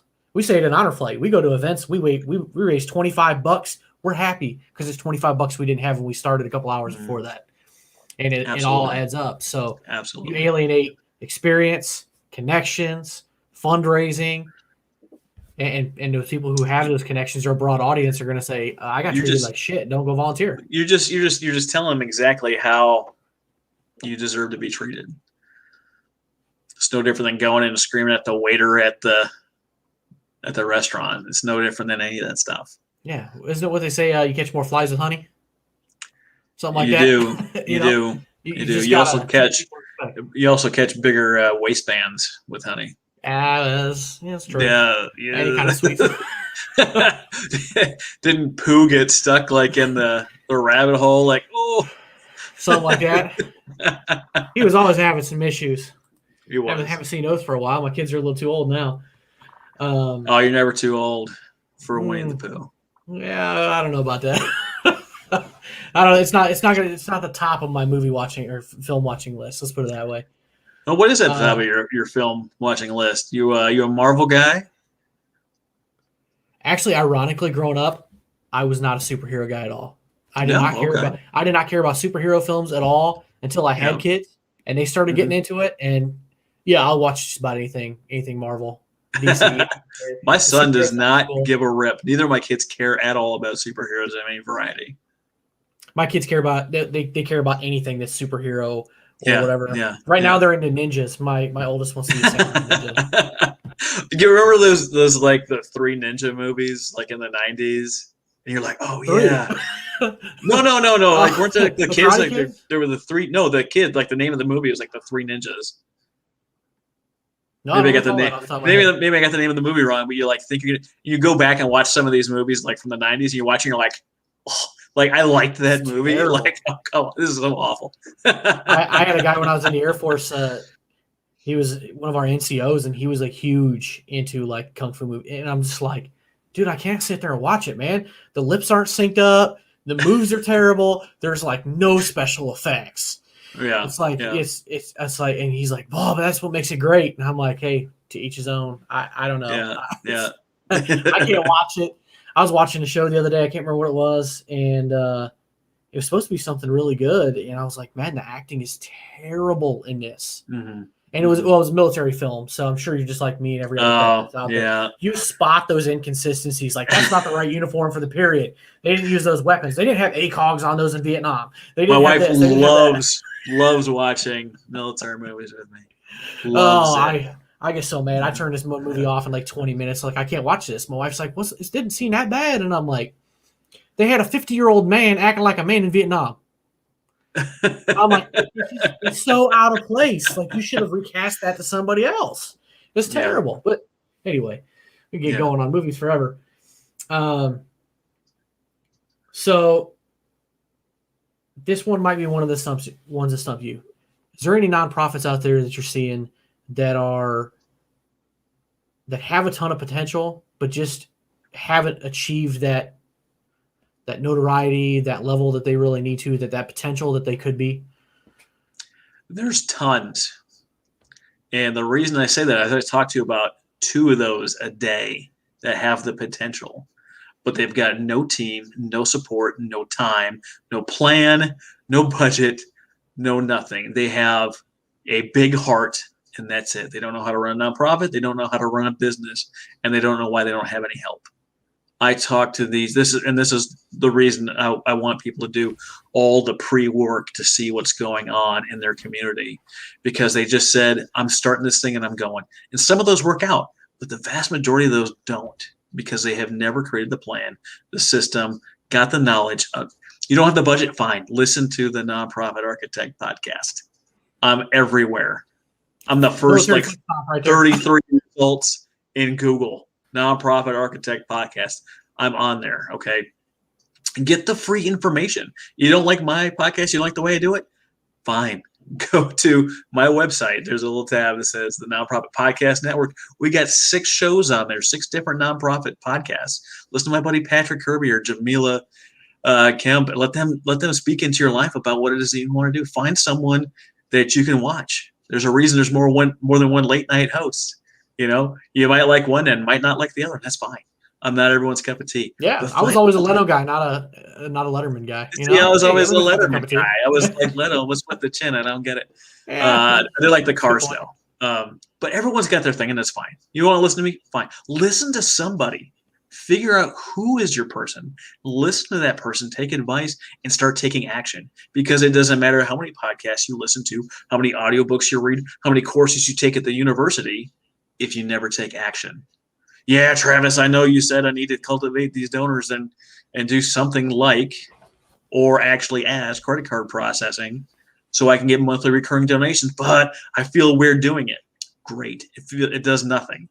You know what you want to do, what you need to do to make something move for you, and you don't do it, might as well have not ever learned it in the first place. Oh, I know how to read, but I don't spend any of my time reading.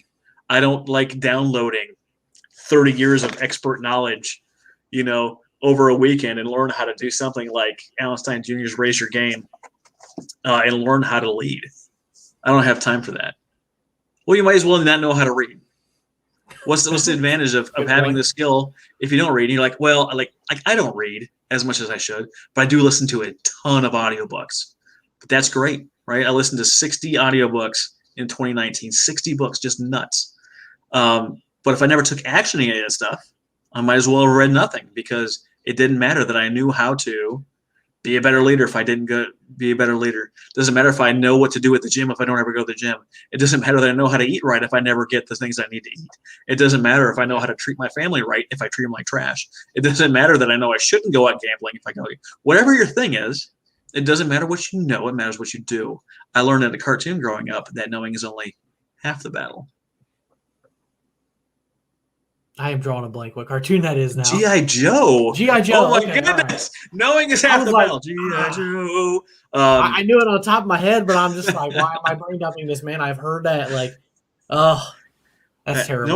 Knowing is half the battle. The other half is violence if you're in battle, or the other half is action if you're not in battle. You have to take action. Don't mix those up. Don't mix those up. Yeah. Don't do violence if you're not in battle. But if you don't take action, it doesn't matter what it is that you do. There's someone in our group that we know that we might see tomorrow that knows all the things they need to do, but are not taking action. And they're stuck, and they don't know why. And the answer is they're not taking action. But the people that are out there, if you listen to any of the gurus, right, Tony Robbins is like massive action. The only way this works is with massive action. You have to actually do the thing, right? I cared about the community. I wanted to do something good. But if I didn't show up to that meeting, if I didn't take any action, it didn't matter that I knew I wanted to help the community, right? Oh, yeah. I want to start a podcast. Great, start a podcast. Well, I'm not really. It doesn't matter that you want to start a podcast if you never start a podcast. Well, I'm not sure what to do. Well, I've got a great podcast guide for you. You can pick up for 27 bucks. But figure out, you're going to learn as you go. You're going to start some of this stuff. The same with the nonprofit stuff. Like, Travis, you got me scared about all the things you say you have to do. I just want your eyes open when you're walking into it, because there is a ton to do. But knowing there's a ton to do and you still want to start. Ask the question. Ask me. Find someone else in the network. Ask them what it is to do, how it is to start, and how to get moving. That's fine. Get going. And you're going to learn as you go, and that's fine too. Oh, I want to go to college, but I can't afford it. BS.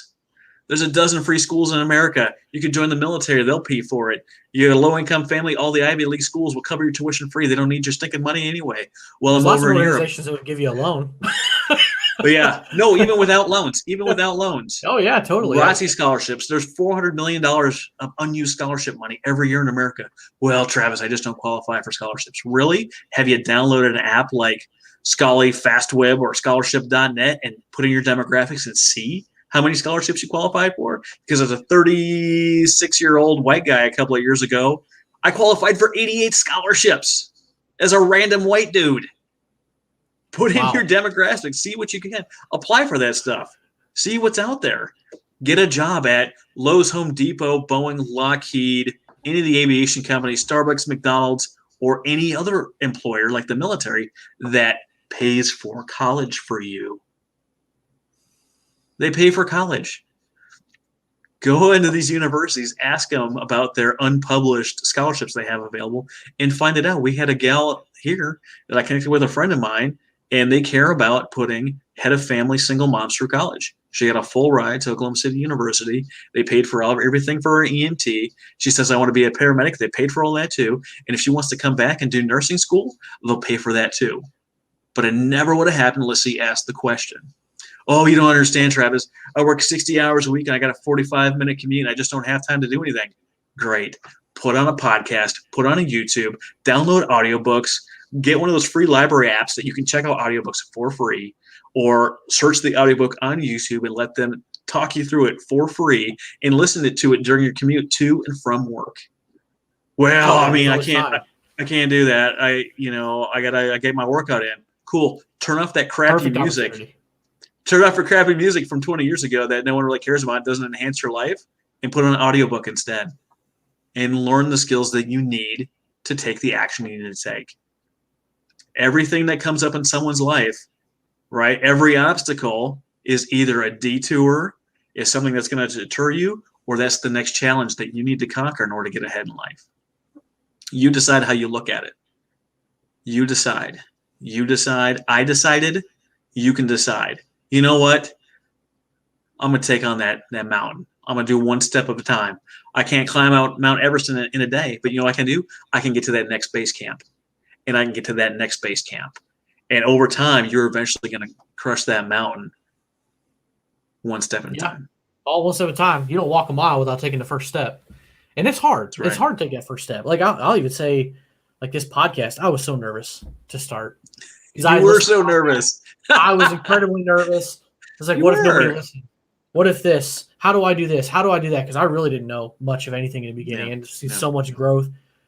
You just got to take that first step and realize if you're going to do something creative like a podcast, I don't even know where I learned this, but I had heard it somewhere. Maybe it was on another podcast because I would do the same thing. Probably from me. Anywhere I was going, it could have been anywhere I was going, I was listening to a podcast. If I was sitting at driving to an appointment, if I knew it was half an hour, I was putting on a half-hour podcast or an hour podcast. I'll listen to half of it there, half of it on the way back, whatever. Or if I was sitting at the junior college when I was taking classes there before I went to University of Illinois at Springfield, where I'm at now, I was spending so much time up in the help lab, and I'd be studying on stuff. I'd just be kind of listening. Or in between class, 15 minutes before class, because, if you're not 15 minutes early, you're late, right? And so I'd be sitting there at outside that classroom 15 minutes before, throw in an earbud, and sit there and listen. And I didn't realize until this last year how much time I was using to listen to podcasts and how much less I've listened to in the last couple of years. It's chores around the house. It's walking through the grocery store. If you're at the age where the music you like growing up is now in the grocery store, you don't need to hear that music again. Put it in a podcast. You're waiting at the doctor's office.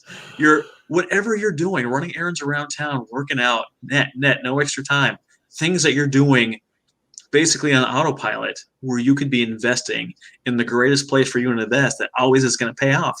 And that's investing in that person you see in the mirror every day.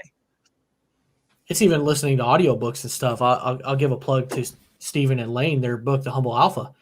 I don't read that much. You said earlier, you could read more. I'm the same way. I'm not the kind of person that likes to kind of sit there and just read a book. I would prefer to listen to it. If I got half an hour or I'm just kind of messing around on the computer, let it play. And so it took me, I think, 3 days, something like that, in the evenings when there wasn't stuff that needed a lot of attention. I would just kind of sit here and just listen. And they even said something in the Warrior Council one day, hey, we'd love to be on your podcast. And I was like, hey, it's great, guys. But I honestly want to listen to it a second time. I need to digest that material and figure out an action plan that I've got to take on that so that I can really formulate the right questions and really know and understand, or else the questions I ask or the direction I go is just not going to be that valuable. Right. Because there's so much to it. There's so much to it. But the beautiful thing about podcasts, if you go back and listen to this show or you're thinking about it, Keith didn't do a lot of work in this thing. This interview right here, he asked a couple of questions. He put it on me, the guest, to come up with all the content, which is beautiful, right? If you're in a business, if you run a nonprofit, if you are a consultant or whatever, and you're not hosting your own show, I think you're doing it wrong. Because hosting a show like this, now Keith can go to something like Headliner, and he can take every question and answer. He can take a little great quote in here. He can take a little audio clip where I go on a diatribe and I let Keith talk for 15 minutes, where he can take that. And now he doesn't have to create content throughout the week. He can take a little chunk of all of these interviews he does, and he can put it out Monday morning, Tuesday morning. He's got all of his content created. He just has to cut it up in a program like Headliner that's free. There's a paid version, right? But you can get by with a free version for a really long time. And if you host your stuff on Libsyn, Liberated Syndication, Libsyn.com, you can use their free Headliner down there. You pull up the episode you published, you take it, you cut it out, boom, you post it. Now you've got something to post on social media. So you don't have to figure out what you're going to post. Well, what I'm going to come up with Monday, I didn't really plan out my stuff. If you've got an episode that's coming up, you can put out previews, little snippets, little clips to help people get interested in what it is you're going to be talking about. There's a lot of different things you can do. And you're right. Absolutely. Like, there's not a whole lot of work, for people who might be interested in being on the show. I am always looking for guests. Like I said earlier, I'm kind of booked till June, but, I do a pre-show interview. Sometimes it's half an hour, sometimes it's an hour. I had somebody, we talked for 2 hours, but it was just, casual conversation and just to get to know the person and kind of formulate some questions, right? Because I want it to be valuable and have information that veterans or military members can use and create an actionable plan and go do something, right? Yeah. Or else it's just us talking and there's not any content or value there. Right. So we got to formulate some good questions. That's really it. Formulate the questions, come up with a title, a little bit of the creative stuff behind the scenes, and very basically, that's all you got to do. A little bit of research on the person, come up with a website, a little bit of story, and if you're doing it live like this, you're spending like people are like, oh, I don't know how to edit, I don't know how to do the back end stuff. Pull the Bill O'Reilly, screw it, we're doing it live. Do the show live, go back, download the clip, cut out the pieces for yourself. You don't spend any time editing the show and making the sound all right and getting all that back end stuff. If you've got the right equipment, the right headset, mic, and mixer, you're going to sound great. You're going to sound professional. And that's all that really matters.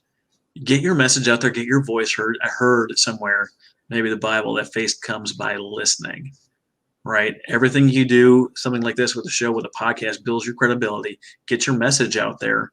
Yeah, you can do this on anchor.com or anchor.fm or whatever the heck it is for free. If you've got a smartphone, you have all the stuff you need. Get your show out there. Don't know what to say? Do an interview show. Ask a couple of questions. Make the guest come up with all the information. And you look like a genius for having them on.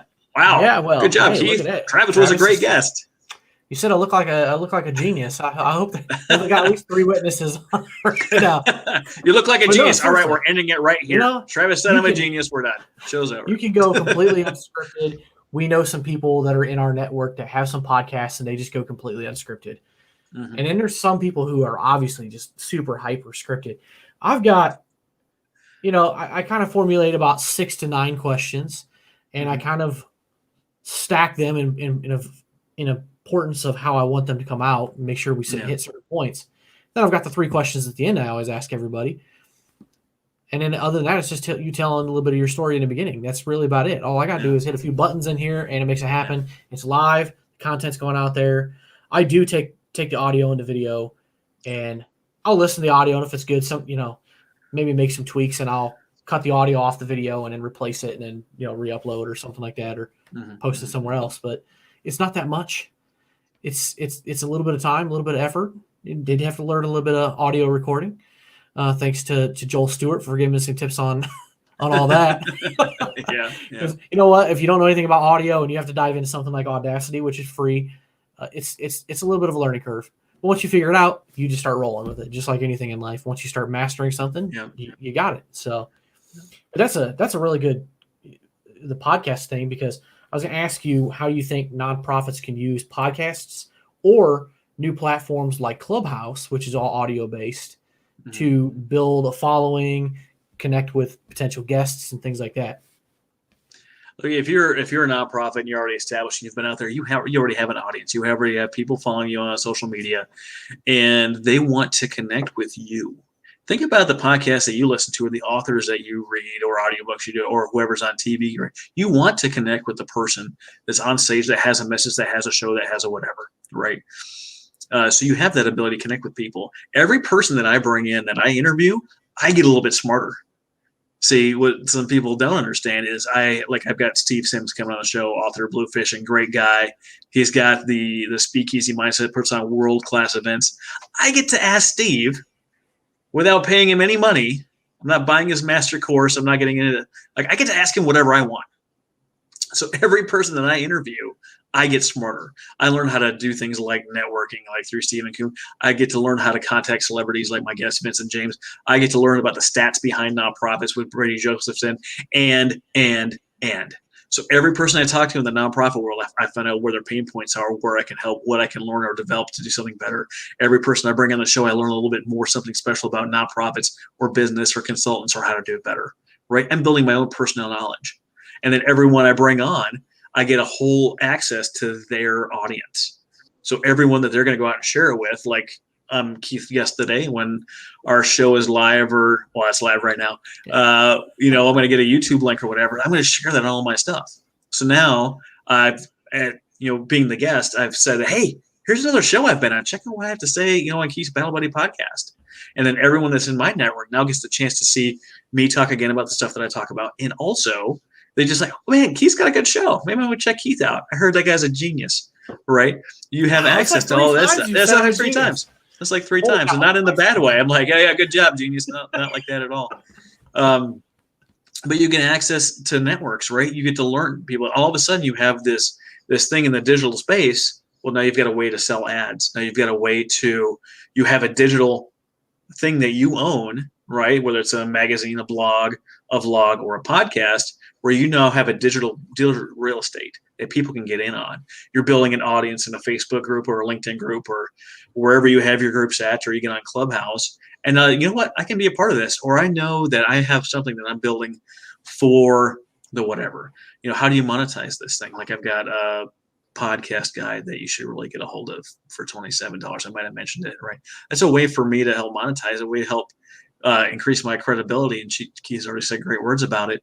It's another way for me to bring in the money. Like one of the biggest things that I think nonprofits are leaving on the table is they don't have swag, right? They don't have things like this great mug from Ginger and David at Really Designs. You know, things like that. That's we're plugging everybody tonight. well, I was just listening to the audiobook Tribes, I think it's by Seth Godin, and he was talking about this. You know, the music industry, the record labels were just terrible to all the bands and stuff coming in because they owned the whole supply chain, for lack of better words, and all the recording and all the things for artists to make money. So they were, you know, really operating as indentured servants to these record labels because there was no way for them to monetize on their own. And then they started getting into ticket sales and they started getting into swag sales. And when they got into merchandise sales, they were actually able to take off and do good things. And nonprofits would go, well, we can't make money selling merchandise. And like really the NFL up until 2015 was a nonprofit and they made billions every year selling you stupid jerseys, bumper stickers, baby bibs, and all this other crap. And you had no problem buying that stuff for them. Don't you want your fans to have a way to show their support for you? Yeah, they were and they're like, oh, that costs money. And then you go, well, not with Ginger and David at Really Designs. It doesn't cost you any money up front to do this stuff. Selling is not an evil word. It's not a bad thing. Everything that you own in your life, someone sold it to you, and you don't hold a grudge against them. So why would anyone hold a grudge against you for showing off the great stuff you have? You're leaving money on the table by not having a product, by not having a program, by not having a service, by not having swag that you can. And it's advertising. They're advertising your podcast, your nonprofit, what you do every time they take a drink or they're walking through the store with a T-shirt on or a mask or sunglasses or whatever. Or you like, check out this great sign by Jeff Riley at Incognito Metalworks. You know, stupid fun really stuff cool. Like that. I love this sign. So cool. But I wish I had some room behind me. I need one of those now. Shoot. Yeah. Well, you can. And Jeff Riley will be glad to hook you up. He's got this cool plasma laser cutter that he does out. And I've got lights on my thing that I haven't figured out how to show up really well on camera yet. But like when the camera's not on, it's really cool looking. But, you know, all these things are available. And if you don't know what's available and you haven't seen and you haven't asked the question, you're just hurting you. These answers are out there. There's people that are out there that will encourage you, guide you, mentor you, lead you, teach you how to do the things that you need to do to make your life better. Design what you want your life to look like. Figure out what it takes to get there, and then go do it. You got to really live your life by design. You got to have that vision. And absolutely. Massive action. Live your life by design, and go grab the bull by the horns. Or, you know, I don't know if people are really doing that. I wouldn't advise actually doing that. Maybe I should make a legal disclaimer. Well, on the weekend, I like to buy a ticket to go watch someone else grab the bull by the horns because then I'm not in danger and they are. Yeah. No, see, that wouldn't be too bad. I would, I mean, if you're crazy enough to actually do that, I would not. I grew up in the country. I would not grab a bull by the horns. That's well, we're coming up on like an hour 45 here. Yeah. And you haven't asked me your same 3 questions you asked everybody else, apparently. It's exactly what I was going to get into. Yeah, it's time, Keith. We got to go. I got stuff to do. I got dinner to eat. Yeah, you know what? Me too. I got Big Bang Theory to watch. I'm done with my masters. Now I can take it easy. Catch up on all that Netflix queue, right? So, first question. What advice would you give to somebody looking to get out of the military now? I know maybe an interesting question because you're my first active duty person on the show. Well, and we already talked about it, right? We already talked about doing something for the military, something for your professional career, and something for yourself.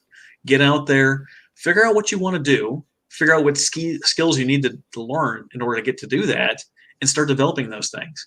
Like I paid for someone to build my website, and then I had another question, and eventually I was like, I cannot wait on these people to figure some of this stuff out. I watched a couple of YouTube videos. I messed it up once completely. I had my guy go and fix it. And then all the stuff I've added since then, I've learned how to do on my own. Right? I am now able to go confidently-ish to my back end of my website and put some cool things on there. I imported, we talked about the nonprofit podcast network on my page. A couple of connections and a couple of questions later, I found the plugin I needed. I put that in. I watched a couple of videos. I set it up. Did it take a while? Yeah, it took a little bit. But after 3 days, I had that thing up and running, and it doesn't look half bad. My web developer friends out there are like, they're all web developers are snobs at some level. Like, oh, Travis, this looks like garbage. You've been doing it for 20 years, man. I've been doing this thing for like 6 weeks. To the random person, like, it doesn't look awful. But learn what you have to do. If you can afford a podcast editing team and that's something you want to get into, there's a course on Udemy for like $11 that walks you through how to do the thing. Spend the $11. Learn how to do the thing. Well, I don't know how to do networking or marketing or monetization. I don't have templates for all this stuff. Well, then, buy my guide for $27 at nonprofitarchitect.org. Check the banner below. Do the thing. Figure out what it is you want to do, what you need to get there, and then go do it. And you're like, well, I don't really know who to ask. Go on Facebook. Who do I know that knows how to do this cool thing that I don't know anything about? People are really happy to give recommendations to people they know, like, and trust on Facebook. Yes, they are. Hey, check out my buddy. You want to get into the real estate game? Oh, have you talked to Keith? You haven't talked to Keith. Well, let me connect you. Here's a warm connection. Keith, help my buddy here's looking to get in the real estate game. That's it. Be a good pal. Be a good battle buddy. Make that recommendation. Build your small businesses. Have your pet spayed or neutered. Connect with people. My God, networking is like a dirty word for enlisted people. I felt the same way coming through the ranks, coming out of the trailer park. I'm like, oh, networking. It's like some dirty word. It's just people that want to do good things around other people that want to do good things. And if you say, hey, who does this thing? They're like, ooh, I know the guy. I know the person. I know the gal over here that takes care of this. That's all networking is. That's it. And if you go in and you provide value, like we talked about networking earlier, then everyone wants to recommend you to everybody else. If you go into networking and you say, what can you do for me? No one's going to recommend you to anybody. That's just how it is. Get the skills, get the network. If you need a piece of paper on your wall that says you know how to do stuff, get that thing too. Great advice. Now, just as interesting as the first question is with you being active duty, what's your advice to somebody who is looking to make the military career, looking to join? Really understand what it is that you want. Like, one of the reasons I joined the military is, with my criminal record, my grades, and my family connections, I didn't have a lot of options. I wanted to have something that had the opportunities I needed because, coming out of school in the 90s in a small town where, your family name is like a cuss word, there wasn't a lot of opportunities. So I got into something that had the opportunities, that has unlimited potential for growth. It has money for college. I've got a paid for bachelor's and now a paid for master's thanks to the military. It was free 99, which is consequently my favorite price. Yeah, if it's free, it's for me. It's hard to pass up, but figure out what kind of career you might be interested in. You're like, oh, military, and you immediately picture something like Full Metal Jacket, or you picture something like Apocalypse Now. That is not what the military is anymore. If you want to go play soldier, you can. You can join the Army, the Marine Corps, and you can be a grunt. If you're looking to get into some kind of technical, I've been in aviation my whole career. I worked on ejection seats for a few years. I got into bigger airliners, and now I fly for a living. You can do that. Go get a ROTC scholarship. Go to college. Let them pay for your college up front, and then go to pilot school. All right, go to Pensacola and hang out for a couple of years. Get your pilot wings, and then let them pay you to fly all over the world. Why not? Oh, yeah. Space Force. Oh, you want to be a drone pilot? I know drone pilots right now in the Air Force are getting a $250,000 signing bonus. It's 100% to 01, 2, 3, and 4, and 95% to 05. You're guaranteed, dang near guaranteed to make 05 and retire as, Lieutenant Colonel, if you want to. And you get to be a insane. drone pilot. You're on the cutting edge of technology. Well, so I want to say it's $450,000 bonus to be a jet pilot in the air, a fighter pilot in the Air Force right now. If I didn't have a criminal record, I'd be in the Air Force. That's just how it is. Wow. Yeah. That's big money. You want to do something, a skill that's transferable, go get into the intelligence world. Go do 1 tour and then get hired on at the DIA or the FBI or the DEA or any of the other 3-letter agencies out there that you go work in an office and you're never really in harm's way. There's tons of ways to do this thing. I've spent my almost 21 years in the Navy. I spent 21 days at sea, and that's just how it worked out for me. You get on an airplane that's too big for the ship. You don't go to the ship very often. Yeah. That sounds like a win-win. Yeah. Yeah. Ship life does not seem like something that would have appealed to me. That's for sure. There's a lot of people that love it. I had a family early. All right. If you are unencumbered by those things, go get on a ship, right? There's nothing going on at home. If you've done it right, like your bills are on automatic, you've got no problems. If you've got no girlfriend and no dog, like you are on your own little world. The only thing that exists is that ship. There's no other problems out there. Family member gets sick or something crazy like that, but all of a sudden you haven't spent money in 6 weeks, yeah. And you go pull into Dubai. Guess what? You're going to have a good time. Yeah, you will. When I was stationed in Japan, and anytime the ships would come into Yokosuka, we avoided certain parts of Tokyo. Let's put it that way. We knew where the Navy guys were going to be. We were going to have some Navy money to guys spend. The worst. And, the worst. And they were going to stir up some shit. I'll be honest. I mean, so a lot of us Air Force guys would be like, "Oh, we're just going to hang out closer to base because we know there's a couple ships that came in, and we just don't want to get involved in any of that crap." And enjoy the opportunity. Set yourself up for your career. Don't say things like, "Oh, I don't want to get promoted," whatever. Promote me, and then I'll figure out how to do the job once I get paid more. Like, if you've got good leaders, they're going to prepare you for that. Yeah, you're going to be prepared. You're going to step. You're never going to feel prepared. You're never going to feel not completely. prepared. You have some of the skills, right? Yeah, you got some. Yeah, you got some skills. But if you have a good team, if you have a good team around you and you have good leadership, you're fine. They're not going to let you fail. Yeah. That's a big if. I will say that's a big if. I mean, you do what people with people in the civilian world have different than people in the military world is I can go in and I can break a $10 million part, and they just order a new one, and no big deal. It might be a big deal, but no one's getting fired. It's like they're sending me home, right? They spent millions of dollars training me. They're not sending me home, right? Way too much money invested in you. Yeah, if you're young, like I went from graduating high school at 17 to having no real future, and a year later, I'm on an aircraft carrier launching F-18s off the John C. Stennis.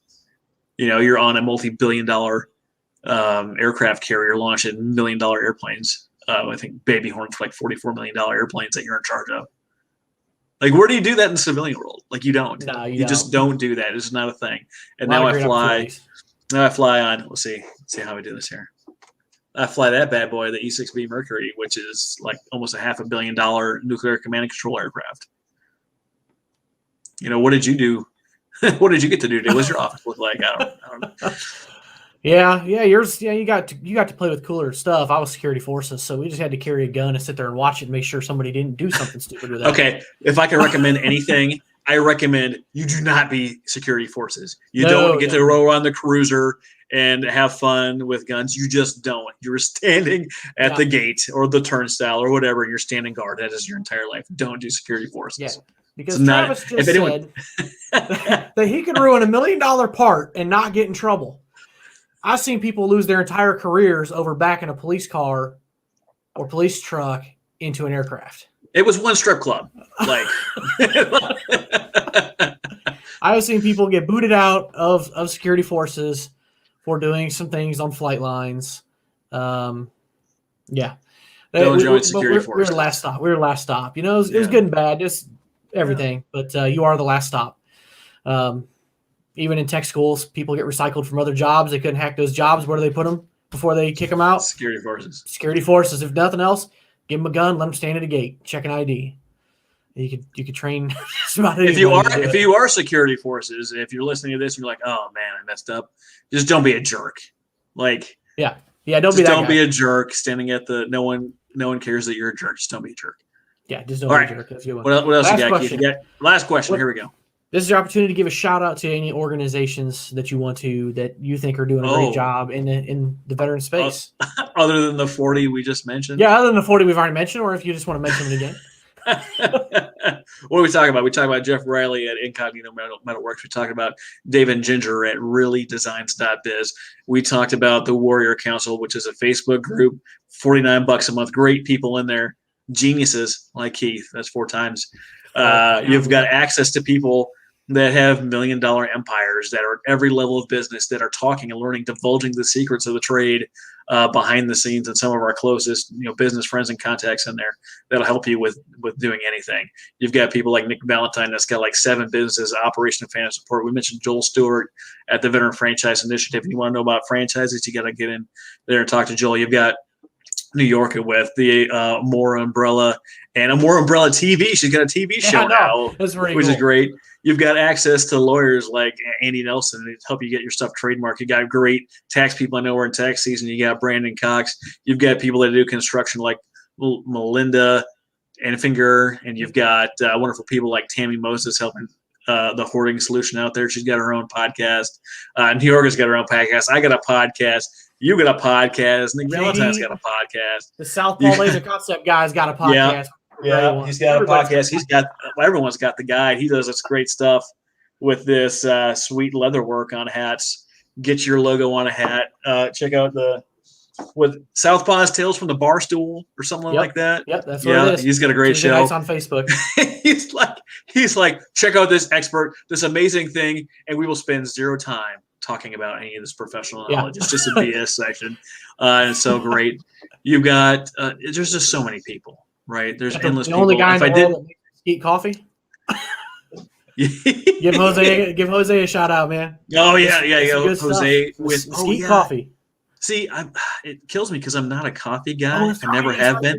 Coffee For me, coffee is icky, but I still love my Jose at Third Day Coffee Seguin. I guess he roasts it with mesquite, which I guess is some kind of fanciness. I don't know. I know what mesquite is, but coffee's kind of icky. But if you like icky coffee in mesquite, I don't know. I'm not trying to. As I'm saying it, I'm like, man, this really sounds bad. Yeah. No, Jose's a great guy. No, but it's really good coffee, actually. I got some last week for the first time, and I was really, really surprised because I was like, oh, man, mesquite coffee, but it was really good. It's great with bacon and eggs in the morning, I'm telling you. I'm a hot chocolate guy. I drink hot chocolate, water, or bourbon. That's me. That's what I drink. People are like, oh, you don't like coffee? Like, there's a chance this is bourbon. Like, what kind of chance? Don't smell it. Like, you don't. If you smell it, you'll know. If you smell it, you'll know. There's so many great people. And again, if you're getting an organization like the Warrior Council or you're Rotary Club Lions, Masons, or whatever you do, like those people in there care about the community. They're in business. They want to do good things. Those are the people that you want to be around doing good stuff. Absolutely. Well, that's all I have for questions, Travis. I really do appreciate you coming on here. There's a ton of knowledge, not only for nonprofits, but for business people as well. I think there's a lot of nuggets of information they can pull out here and there. Your guide is great for anybody who's got a podcast, wants to grow it, or looking to create one. So I really appreciate you being here. Yeah. And going to go ahead and finish off with my last little message that I play here. Get the video. All right, that's it for today's episode. Thanks, folks, for tuning in and taking a listen to what we got, what we had in store for you today. Appreciate you tuning in. Real quick before we leave, don't forget to go check out BattleBuddyPodcast.net. That's our website. Trying to constantly provide as much content and valuable stuff there as possible, from financial things to VA to just other resources that I can provide. So go there, check it out. And if you have any ideas, reach out to us for other things we can add to the website. And don't forget to like and subscribe on YouTube, Facebook, Instagram. Go follow us on all those platforms so we can help get the message out. As you know, the goal here with this podcast is to help people, whether that's help people get a needle out of their arms and get themselves clean and back onto a productive path, or take the gun out of somebody's mouth, and help them deal with those demons and go on to live a better life. Or get somebody on a path to financial freedom, or just bettering their life as a whole, right? The goal is to help our fellow vets, and that's something we should all be striving for. So help me get the message out. Be my battle buddies and go do that for me. Last thing I've got here is for those who might be at the end of their rope and feel like there may not be another option other than to become a statistic today. And all I got to say to you is don't. I want to be your battle buddy. You got tons of other battle buddies out there. We love and appreciate you. We do not want to lose another brother or sister today. So down at the bottom of the screen, if you're watching, I've got the National Suicide Prevention Lifeline. That number is 1-800-273-8255. So make that phone call or contact a VA, contact your pastor. I don't care. Whoever that person or entity needs to be for you, make that phone call so you can be here with us tomorrow.